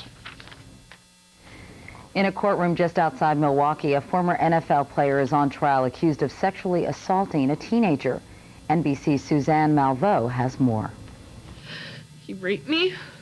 The charge against one-time NFL star, 31-year-old Mark Chmura, made by his former teenage babysitter, 17 at the time, who watched over his 2 children. The two now face to face. On the stand, the girl, now 18, whose identity is being protected by the court, breaks down and cries, telling in graphic detail how Chmura allegedly raped her in the bathroom at a post-prom party last April, hosted by his friend, the father of another high school student. Did you scream? No.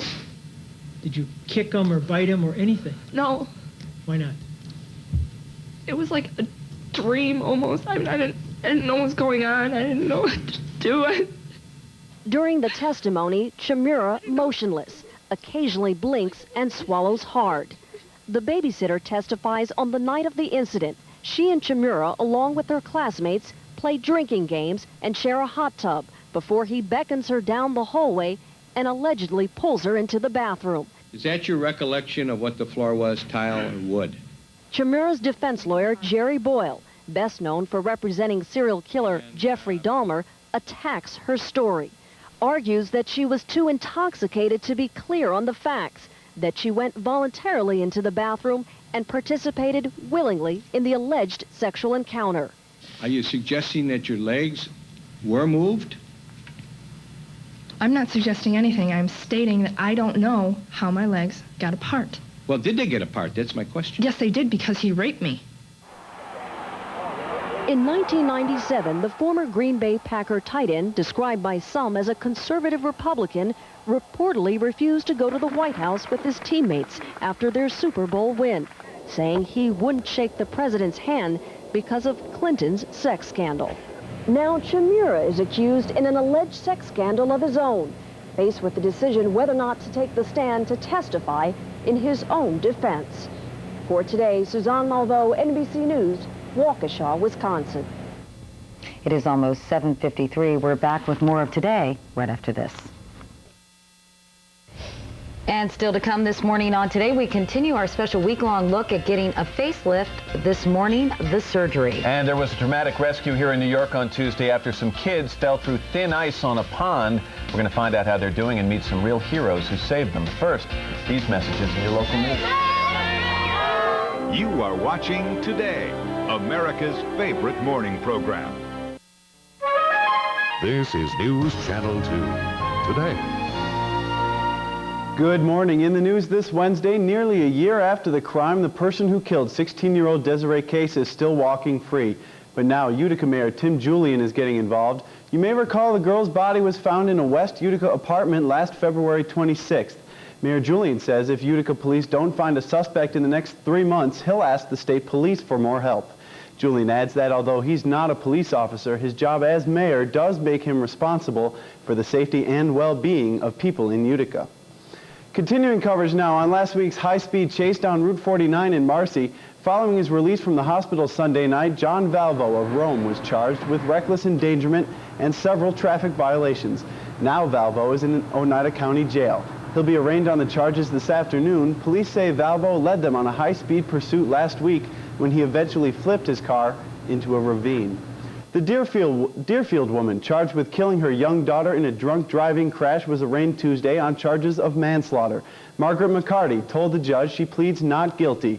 McCarty was driving along Route 5 last November when her car struck another vehicle. The crash killed her daughter Megan. Police say McCarty's blood alcohol level at the time was more than twice the legal limit. Her pretrial hearing is set for March 1st. And that's a look at a couple of our top stories this morning. Rich will be right back with the forecast. 37 degrees outside right now. Still some areas of light fog and a southeast wind at 9. As we go to the Storm Pro radar, some areas of scattered light rain showers around the area, trying to mix in with some snow up towards the North Country. As we go to the forecast for today, the scattered rain showers will mix with and change over to snow showers as we head through midday and especially this afternoon as temperatures fall through the 30s. Have a good day. Weekday mornings at 10 on News Channel 2.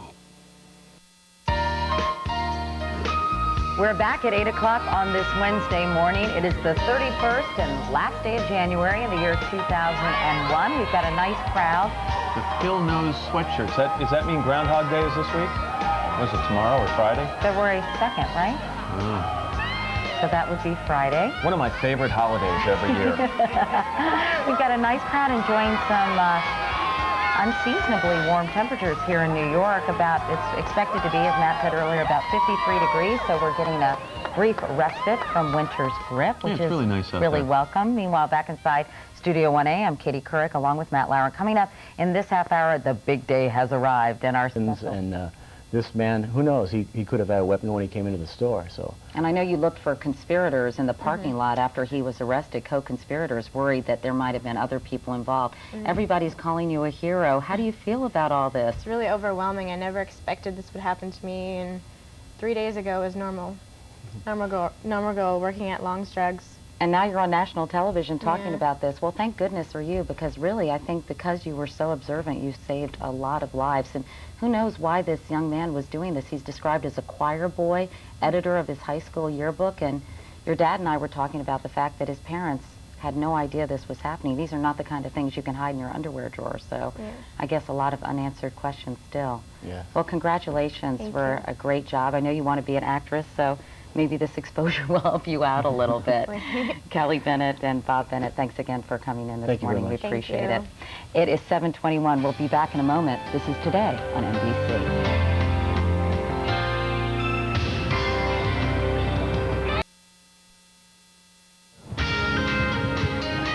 Coming up, tennis star Jennifer Capriati on her remarkable comeback. And Patricia Hearst on receiving a pardon after your local news. This is News Channel 2 today. Good morning. In Rome, tough times appear to be facing members of the city school board. First, the board must officially decide which elementary school to close. Then, it must begin the search for a new superintendent. As we told you last week, low enrollment and a decreasing tax base means the DeWitt Clinton Elementary School will likely have to close its doors. Students there would then be combined into either Bellamy or Clough Elementary schools, but also the Rome school superintendent has announced he's leaving the district June 30th.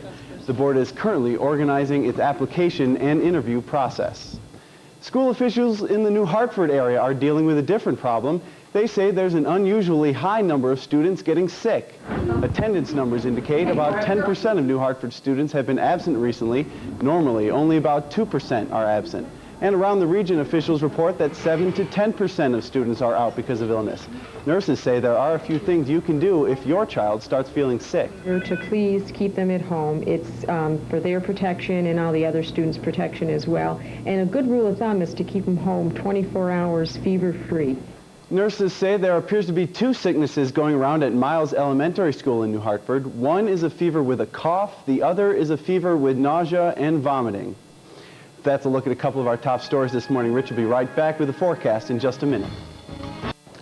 Snow showers will be around the area, dusting to an inch or two of accumulation from Utica north. Highs in the mid-30s. With the wind, it'll feel cooler. Tonight, mostly cloudy skies, a low 27. 1 to 3 inches of snow for tomorrow, turning breezy and colder with lake effect squalls tomorrow night and a cold day Saturday. News Channel 2, where the news comes first.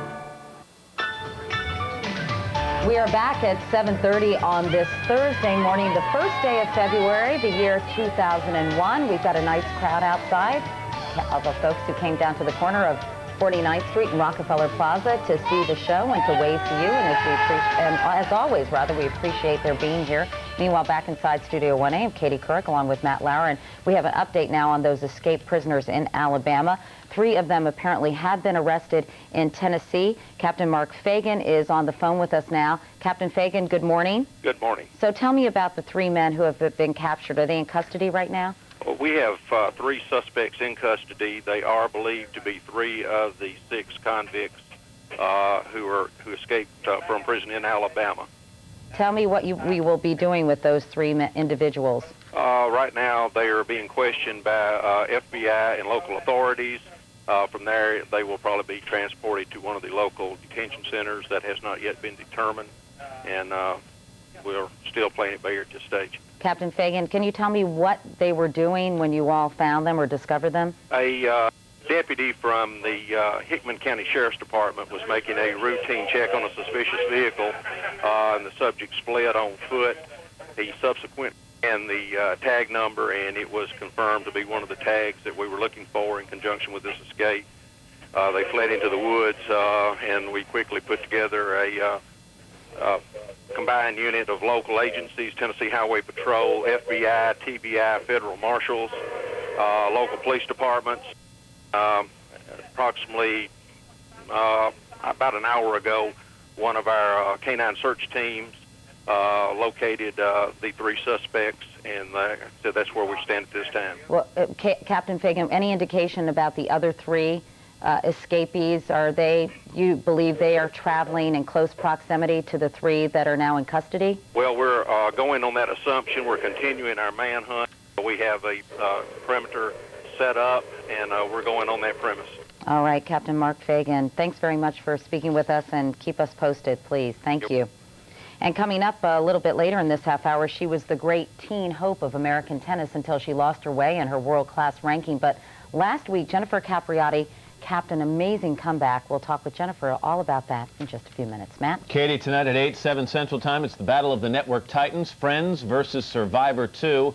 Viewing levels should be enormous. Probably a lot of VCRs will be working overtime. We're going to talk to a couple of experts to get their take on what will happen when two of television's most popular shows go head-to-head. But first, let's go outside and get a check of the weather from Mr. Roker. Al? Well, thank you very much, Ms. Couric, and we're out here with some friends waving. You're not waving with them. There you go. Everybody wave. Now, you guys are from Jackson, Mississippi? We're from Jackson, Mississippi. And you're from? Chicago. Okay. Are you all together? Yes. We're all sisters. All sisters. My gosh. There's a show on the WB. No, it's on, no, it used to be on NBC. That's right, Sisters. Anyway, well, thank you for coming. And let's take a look and see what's going on right now. The wind chills return to the plains. Bismarck, it feels like 39 below. 50 below in Fargo, 31 below in Minneapolis. Heavy snow in the western UP of Michigan. Look for wet weather along the Gulf Coast from Texas on into Florida. And we've got some snows in the eastern Great Lakes. That's what's going on around the country. Here's what's happening in your neck of the woods. Good morning. Snow showers around the area for today, especially through midday. You might see a dusting to an inch or two in the Utica area, and then some breaks of sun trying to sneak through this afternoon. Temperatures will pretty much remain in the mid-30s. With the wind, it'll feel just a little cooler.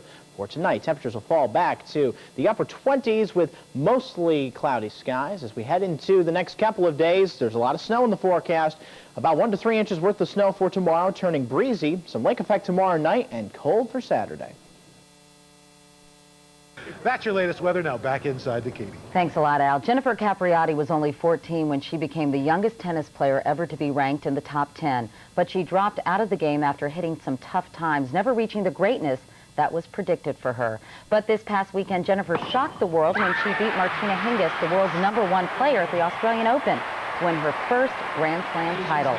It was the crown on a remarkable comeback. Jennifer Capriati, good morning, and congratulations to you, Jennifer. Thank you, Katie. Are you still flying? I mean, you must be so thrilled. I am. It still hasn't hit me yet. It's slowly getting there, but still, I'm just cloud 9. Now, you only recently returned, Jennifer, to playing pro tennis full time. Were you surprised at how well you did? I mean, your expectations, I mean, you must have exceeded your own expectations, did you?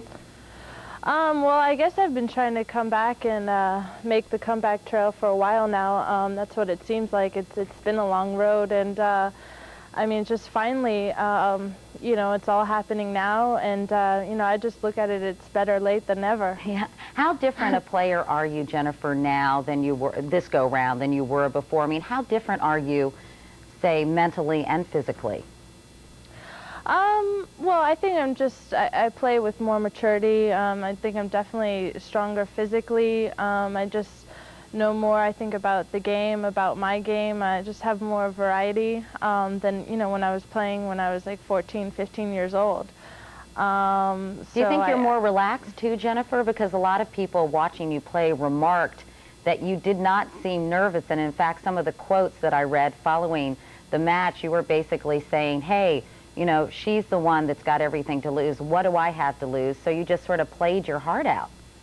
Yeah, actually, I was surprised that I wasn't more nervous. You know, even in the couple matches before that. You know, it was different, I would say, when I just, you know, made the comeback. You know, a couple years ago, I mean, I couldn't get through a match without just being so nervous. You know, I was scared to go on the court. But, you know, now I just kind of like let it all go and just, you know, whatever happens, happens. And I just don't put the pressure on myself. And I figure they all have the pressure. Well, let me tick off a few things from your tennis CV, if I could, for a moment. You were the youngest player ever to be ranked in the top 10, as I mentioned. You were the youngest semifinalist in Grand Slam history at age 14. You became the youngest semifinalist in Wimbledon history at age 15 by defeating Martina Navratilova, not too shabby. And when you were 16, you won the gold medal at the Barcelona Olympics. Do you ever look back on those days and say, wow, how did I do all that? No, actually, I don't. I don't think about it. It's just, you know, it's something natural for me. I just, you know, I'm very fortunate to have those results, and you know, lucky to have all those good results. And you know, I just go out there and I just play and I just work hard, and you know, that's what comes. And I just don't really, you know, think about it. Yeah, like when I'm supposed to be winning, or, you know. I was going to say it's the result of a lot of hard work. I mean, how old were you when you started playing tennis, Jennifer?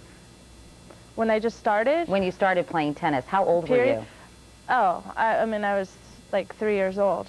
So you had been doing it for a long time by the time you got to be 14 or so. But, you know, you quit altogether a year after you won the gold medal. Why? Oh, why? Well, that's a long story. Well, yeah, no, I mean, I just took a little break, needed a break, and, you know, made it all that much better, you know, to come back and start playing again. And who knows, if maybe I hadn't taken the break, I wouldn't have had any results. Maybe I wouldn't be here right now with the Grand Slam. But you did, Jennifer, of course, have some tough times when you sort of dropped out of tennis in 1994 and 95. You were arrested for shoplifting and on drug possession charges. You spent some short stints at rehab centers. What do you think, were you going through sort of a normal teenage rebellion? I know your folks were having some tough times. I know this is not your favorite subject, but when looking back on it, what do you think was happening to you that sort of caused you to behave this way? Well, I mean, I just think I just live in the moment now, and you know, there's no reason like to go back in the past and talk about those times. I mean, everyone goes through things and has different, you know, experiences in their life, and you know, and that's just something that happened. But you know, here I am now, and that's the most important thing. You did say once that maybe what happened to me was a blessing in disguise. Do you think you learned anything from those experiences? Oh yeah, I mean, I learned a lot about myself, about other people, just about, you know, being famous, being in the public eye. You know, it's not something that's very easy. Right. For anyone who's famous, I think you know too. So, you know, I learned a lot, and you know, it's made me into the person I am now.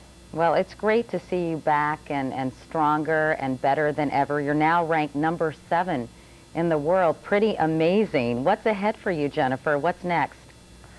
Well, I just got a couple tournaments now here in the States, and then, you know, the next big one is in the next Grand Slam, which is the French Open, and, you know, I just take it day by day and just keep doing what I've been doing, and, you know, I'll enjoy this moment now for as long as I can, but, you know, just try not to forget about it and go on to the next one. Yeah, maybe you'll be on a roll, who knows, right? Yeah. Anything's possible. Well, that's true, and you're living testimony of that. Jennifer Capriati, thanks so much for talking with us, Jennifer. Our best to your family, and congratulations. Thank you. Up next, Friends versus Survivor. But first, these messages. Will Monica and Chandler outwit, outplay, and outlast the new survivors? Well, starting tonight, NBC is betting they will with more friends than ever before. They say that's right, Friends, the highest rated comedy on television, is adding 10 minutes of extra time tonight on NBC as a counter to CBS scheduling its powerful hour-long Survivor 2 directly opposite the sitcom. So how will this battle of network titans turn out? Lisa Bernhardt is deputy editor at TV Guide. Robert Thompson is a media professor at Syracuse University. Hi, folks. Good morning to both of you. Good morning. Hi. Let's make a deal. We save predictions till the end of the segment, okay? Bob, let's start with you. What do you think of CBS's strategy going after must-see TV Thursday night? Well, it was dangerous. It was reckless. I don't think I would have done it. But, you know, it's kind of nice to see network executives behaving the way we always knew they should. Mean, duplicitous, going for the throat. We haven't seen anything like this since Fred Silverman was programming ABC back in the late 70s. And then that NBC had the unmitigated gall to call them on it. I think this is a delightful little battle that's adding a lot of benefit to all of network television, a lot like the Leno and Letterman thing did several years ago. CBS stacked the deck here. I mean, they run the first episode of Survivor 2 immediately following the Super Bowl with a huge audience. Didn't they take some of the risk out of their strategy right there? Well, I think that was the only way they could have done this, is they couldn't possibly have started out up against that Friends juggernaut. They had to get us to know these characters, to like them, to get over our relationship with Survivor 1 and start to get used to this with Survivor 2. And the question is, did they accomplish that in a single episode? We'll find out this week, next week, and maybe the week after that. All right, Lisa, so CBS says, okay, Thursday night, Friends, we're coming at you. Right. Talk about what NBC did in return, the supersized edition of Friends. I love it because, you know, Survivor is such event programming, and Mark Burnett is such a maverick producer. Come after him by doing something unexpected, by expanding your top show, your top comedy to 40 minutes, and then throwing in Saturday Night Live for the extra 20 minutes, which could do something very unexpected. But do me a favor, get in the head of Jeff Zucker, the new entertainment chief. You don't want to be there, but get in the head of Jeff Zucker. Tell me why 10 minutes extra on that program is going to make a difference. What's the strategy? What are viewers supposed to do? If I could, take his salary also, then that would help me a little bit as well.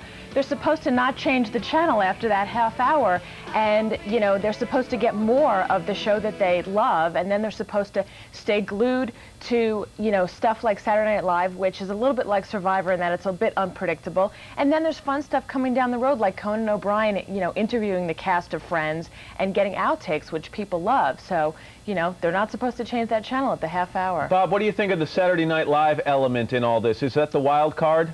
Well, yeah, I think that benefits Saturday Night Live more than anything else. You've got this program that's been around now for over a quarter of a century. It's really been doing good stuff now with the election and all the rest of it. I think this is an extra little bonus where you put Saturday Night Live in there. It keeps people flipping back and forth on the dial, which is always worse for Survivor than it is for NBC, because you're supposed to be getting to know these characters. And then I think a lot of people who see these Saturday Night Live sketches may think, wow, Saturday Night Live is good again, and it may bring a big audience back to Saturday night. Lisa, what's the difference in the connection that viewers will make to the cast of Friends, which they've known now for 7 years, versus the cast of Survivor? Well, that's exactly it. I mean, they've been used to, NBC Thursday Night Prime has really defined a network. 17 years it's been number one. Exactly. Before, Seinfeld and Cosby Show, and it's really like these people are conditioned to going to these characters that they love to bring in their home. So it's an old friend versus new friends. Well, that's pretty much it. All right, Bob, what's the prediction? Time for that. Who's going to win Thursday nights? Well, sitcoms are the basic grammatical unit of television, from Lucy to Seinfeld and Friends. In the end, we can have westerns, reality, whatever. Sitcoms are the programming equivalent of cockroaches. They will survive everything. When the comets hit the planet, we're going to have sitcoms and cockroaches. You're telling me that in the end, after several weeks, it's going to even out, but Friends will be slightly ahead. Well, what I think will happen is Survivor will win the battle, 13 episodes, but in the end, they'll all go back to Friends, and if CBS thinks CSI is going to keep people away from Ross and Rachel and Will and Grace, they've got another thing coming. Lisa, who wins? I say that Friends wins early on, and I think that Survivor takes a big chunk out of Friends' younger viewership, though. I mean, Survivor will definitely make a dent, but I'm going to go with the Friends here. Okay, and of course we show no favorites here on the Today Show, but I would like to thank you both and mention that you can catch a new supersized version of Friends tonight at 8, 7 Central Time, right here on NBC. Lisa, what network is that? NBC. Thank you very much. 7:48 still to come on Today. Friends star Jennifer Aniston, go figure, talks about her new project and tonight's special show. We're back right after this. Nathan Hall was the first person ever convicted of homicide for a death resulting from a skiing accident. Wednesday, he was sentenced for the crime. It was an emotional day in court. NBC's Kevin Tibbles reports. I stand before you guys knowing I've taken a human life. A life obviously very special and valued by a lot of people. Nathan Hall, just 22 years old, back in a Colorado court for sentencing. Found guilty of criminally negligent homicide for the 1997 high-speed collision on the ski slopes of Vail. A crash that killed 33-year-old novice skier Alan Cobb. In court, Alan Cobb's mother, who flew in from England, told of the loss her family has suffered. We all miss Alan so much. Nathan Hall, you've come into my family's lives with the same force you so unnecessarily skied down the slope of Vail Mountain. Cobb's fiancée, Christy Neville, also spoke. My world's been changed permanently and irrevocably by Mr. Hall's actions, and the losses permeate every aspect of my life on a daily basis. In a hushed court, those closest to Nathan Hall pleaded for him not to be sent to prison. First his father, then his mother addressed the dead man's family.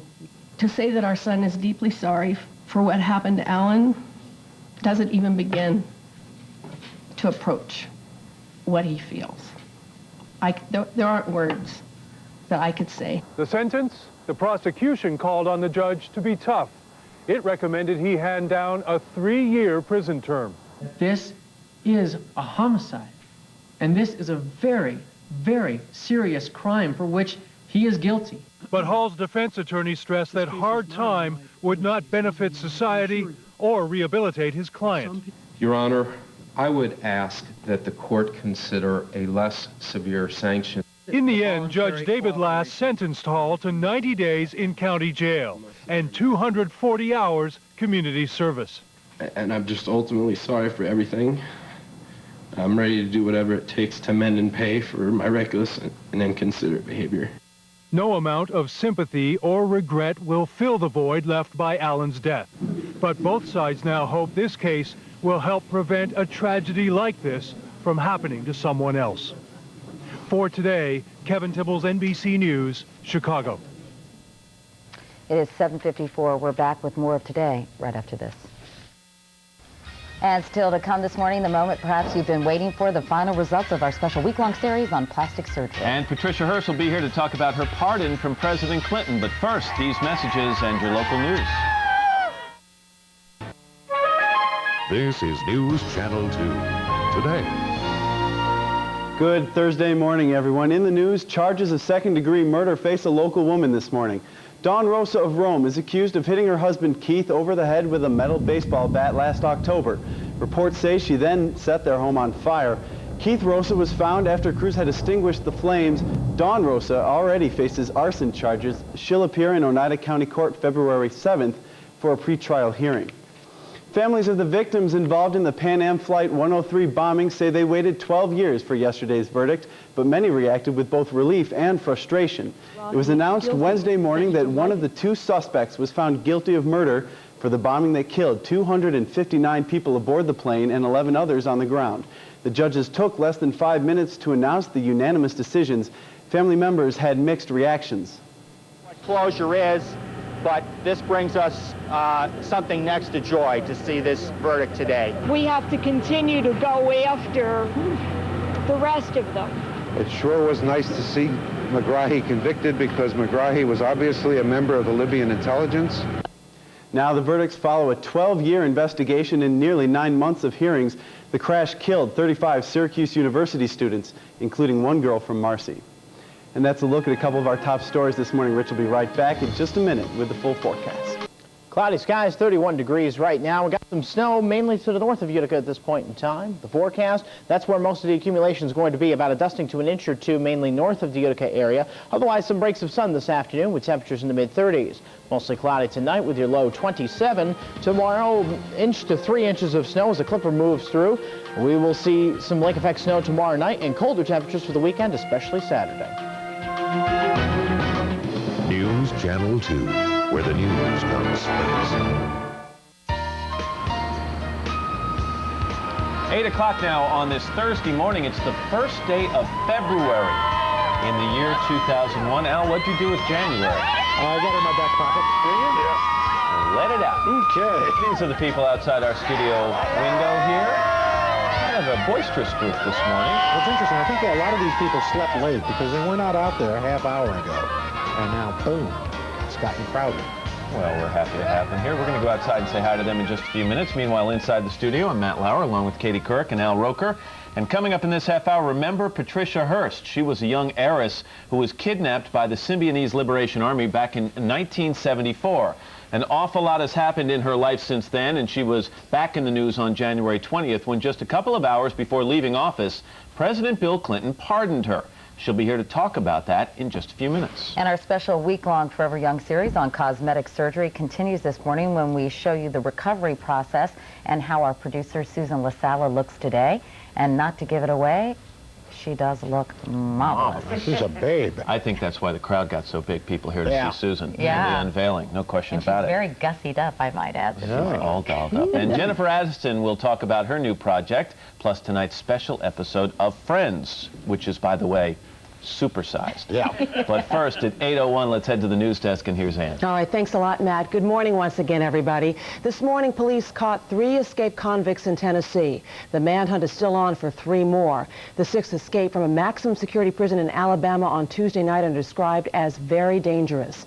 NBC's Frederica Whitfield joins us now with more on this story. Frederica, the 3 were caught near Nashville, is that right? That's right, Ann. About 50 miles west of Nashville in the town of Bucksnort. Apparently, a Tennessee state trooper saw a suspicious vehicle, pulled it over, and the 3 inmates jumped out of the vehicle and ran into the woods. They were arrested right away. No shots were fired, and those arrested include 33-year-old O.C. Borden, serving life without parole for murder. Steve Murphy, 45, also serving life for murder. He was the believed ringleader, in fact, say officials, and he had also escaped this prison years ago in the early 80s when the prison first opened. And Billy Gamble, 24, serving 25 years for robbery, Ann. Frederica, 3 of the original six who escaped were said to be convicted killers. How many of those are still on the loose? That's right. There's still one convicted killer on the loose. They're looking for, of course, that person, Gary Scott, 31, also along with 2 other inmates who also escaped. What disturbs officials most is not just the fact that these escapees managed to get out, but that perhaps they're saying authorities are admitting that they're taking some of the blame. It happened Tuesday night when the 6 inmates then collectively managed to use a broom handle to lift a 5,000-volt electric fence and crawl under it. They managed to also elude authorities who were circling the perimeter of the prison, and the search now continues, involving North Georgia, parts of Tennessee, and also Alabama here. All right, we'll be waiting updates on this. Frederica Whitfield, thank you this morning for your reporting. Well, despite the controversy over his nomination, John Ashcroft is expected to be confirmed today as U.S. Attorney General. The Senate confirmation vote is set for this afternoon, and at least 6 Democrats say they will join all 50 Republicans in approving Ashcroft. The U.S. Justice Department says it will not prosecute the 4 white police officers who fatally shot unarmed African immigrant Amadou Diallo to death in 1999. The New York City police officers fired 41 shots at Diallo, thinking the wallet he was reaching for was a gun.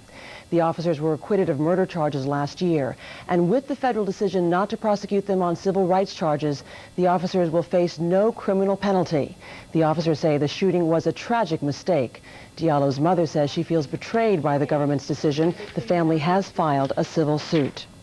Early this morning, legislators in California rejected a plan to ease the state's power crisis. The plan would have allowed the state to spend $10 billion to buy power for the state's utilities. Another vote is expected later this morning. And President Bush was apparently unaware that his microphone was open on Wednesday. Before a meeting with Roman Catholic charity leaders, he said a lot of Republicans from wealthy districts are scared to death of his plan to fund school vouchers. He said that they are afraid of angering the public school movement. And he said the voucher issue is a battle and a problem politically. He also joked that he's about to name his brother Jeb as ambassador to Chad.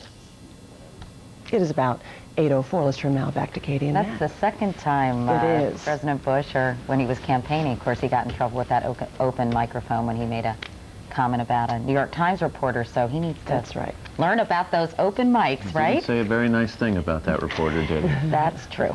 Let's go outside. Mr. Roker has a check of the weather. Thank you very much, Mr. Lauer. And as we take a look, show you what's going on outside, the satellite radar. Some precipitation moving through New England. Just people who supposedly have committed a crime, although we're not totally clear who is in this database. Governments across this country have a photographic database essentially of every adult American. That's the photos on our driver's licenses. Those are being slowly converted to digital format. They're going to be able to check. You're going to be able to walk down the street in the city of Tampa, and soon enough, they'll be able to check that against your photo ID. It sounds like you're concerned about what happens to these photos once they're compiled in this data bank. Mr. Durkin, for example, using these cameras in the entertainment district of Tampa, which was the case prior to the game, who gets to see this database? Who gets control of it? Who gets access to it?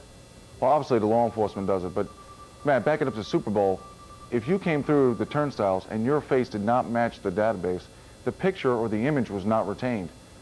If you're not in that database, there'd be no connection to you. So in other words, let me go to the entertainment center for a second. If I'm in town, coming out of a restaurant, you know, a guy can't walk out of a restaurant with a woman and have a divorce lawyer 2 years from now go into that database and say, wait a second, that wasn't his wife. No, and that's not the use of the system that Tampa Police was utilizing this for. We were looking specifically, we had information that we had pickpockets, con artists, and possibly terrorists in this database that we were looking for. Mr. Steinhardt, obviously this is a target. The Super Bowl is a huge target for all kinds of people. Well, the use of the Super Bowl, I think, was primarily a publicity stunt for the companies that provided this this technology, which they want to be able to sell to police. Well, it's a major security event. Well, but remember who they found. They found a few pickpockets at the Super Bowl. I'm a Giants fan. I think the only violence we had at the Super Bowl was the Giants being mugged by the Ravens. I think this largely was a publicity stunt, but the usage in the streets of Tampa is the far more significant use. Remember what was said at the beginning of the story. They intend to use this on the streets of Tampa. They intend to make this more pervasive, and we are going beyond mere video surveillance here. People's identities are being checked, and maybe today those images aren't being retained, but you can be pretty well assured that in the future they will be retained. We'll make that the last word. I'm sorry, Mr. Durkin, I'm out of time. I apologize. Okay. Joe Durkin, Barry Steinhardt, thanks both of you. It is 22 past the hour. We're back in a moment. This is Today on NBC. You've just got to get into Montgomery Ward's going out of business liquidation. For drastic new discounts on Ward's entire selection of fine jewelry. Just in time for Valentine's Day. Now take 50 to 70% off all diamond, gold, and gemstone fashions. Nothing will be held back. Save up to 40% off domestics and housewares. 30% off all women's apparel, shoes, and accessories. And for your Valentine, 50 to 70% off all fine jewelry. Only at Montgomery Ward's historic going out of business liquidation. The only sale that really matters. The cold weather is here, and shopping for a used car can be chilling. But today, you can shop in comfort because the Carbone Auto Group has created an indoor showroom at the former Steinbeck's at the New Hartford Shopping Center. Over 300 vehicles will be available for immediate sale. And with over $5 million in inventory, we have what you want. Shop in comfort for your used car inside the former Steinbeck's department store at the New Hartford Shopping Center.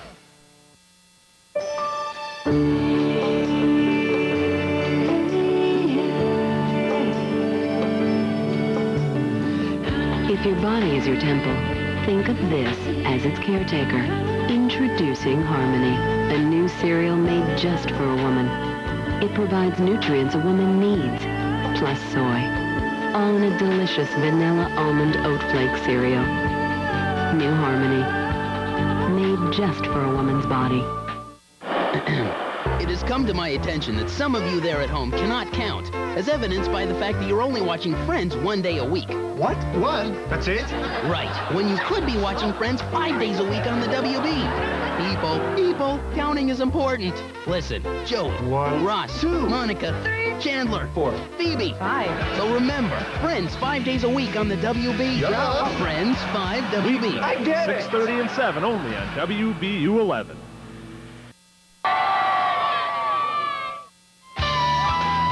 Coming up, the tragic story of a woman killed by a dog in San Francisco. But first, your local news.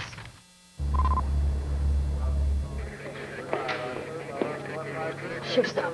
What do I need to know? Let's see. Lakers are up by 3 in the fourth quarter. You got a low-pressure system brewing in the northeast. The emergency room's in chaos because of a bus accident. Rebel forces are under attack, and Paige is carrying John's baby, but she doesn't know because she has amnesia. Good shift. Good shift. We love this stuff, even more than you do. Now get the best in home entertainment with a $200 mail-in rebate. Crouching Tiger, Hidden Dragon. Winner 2 Golden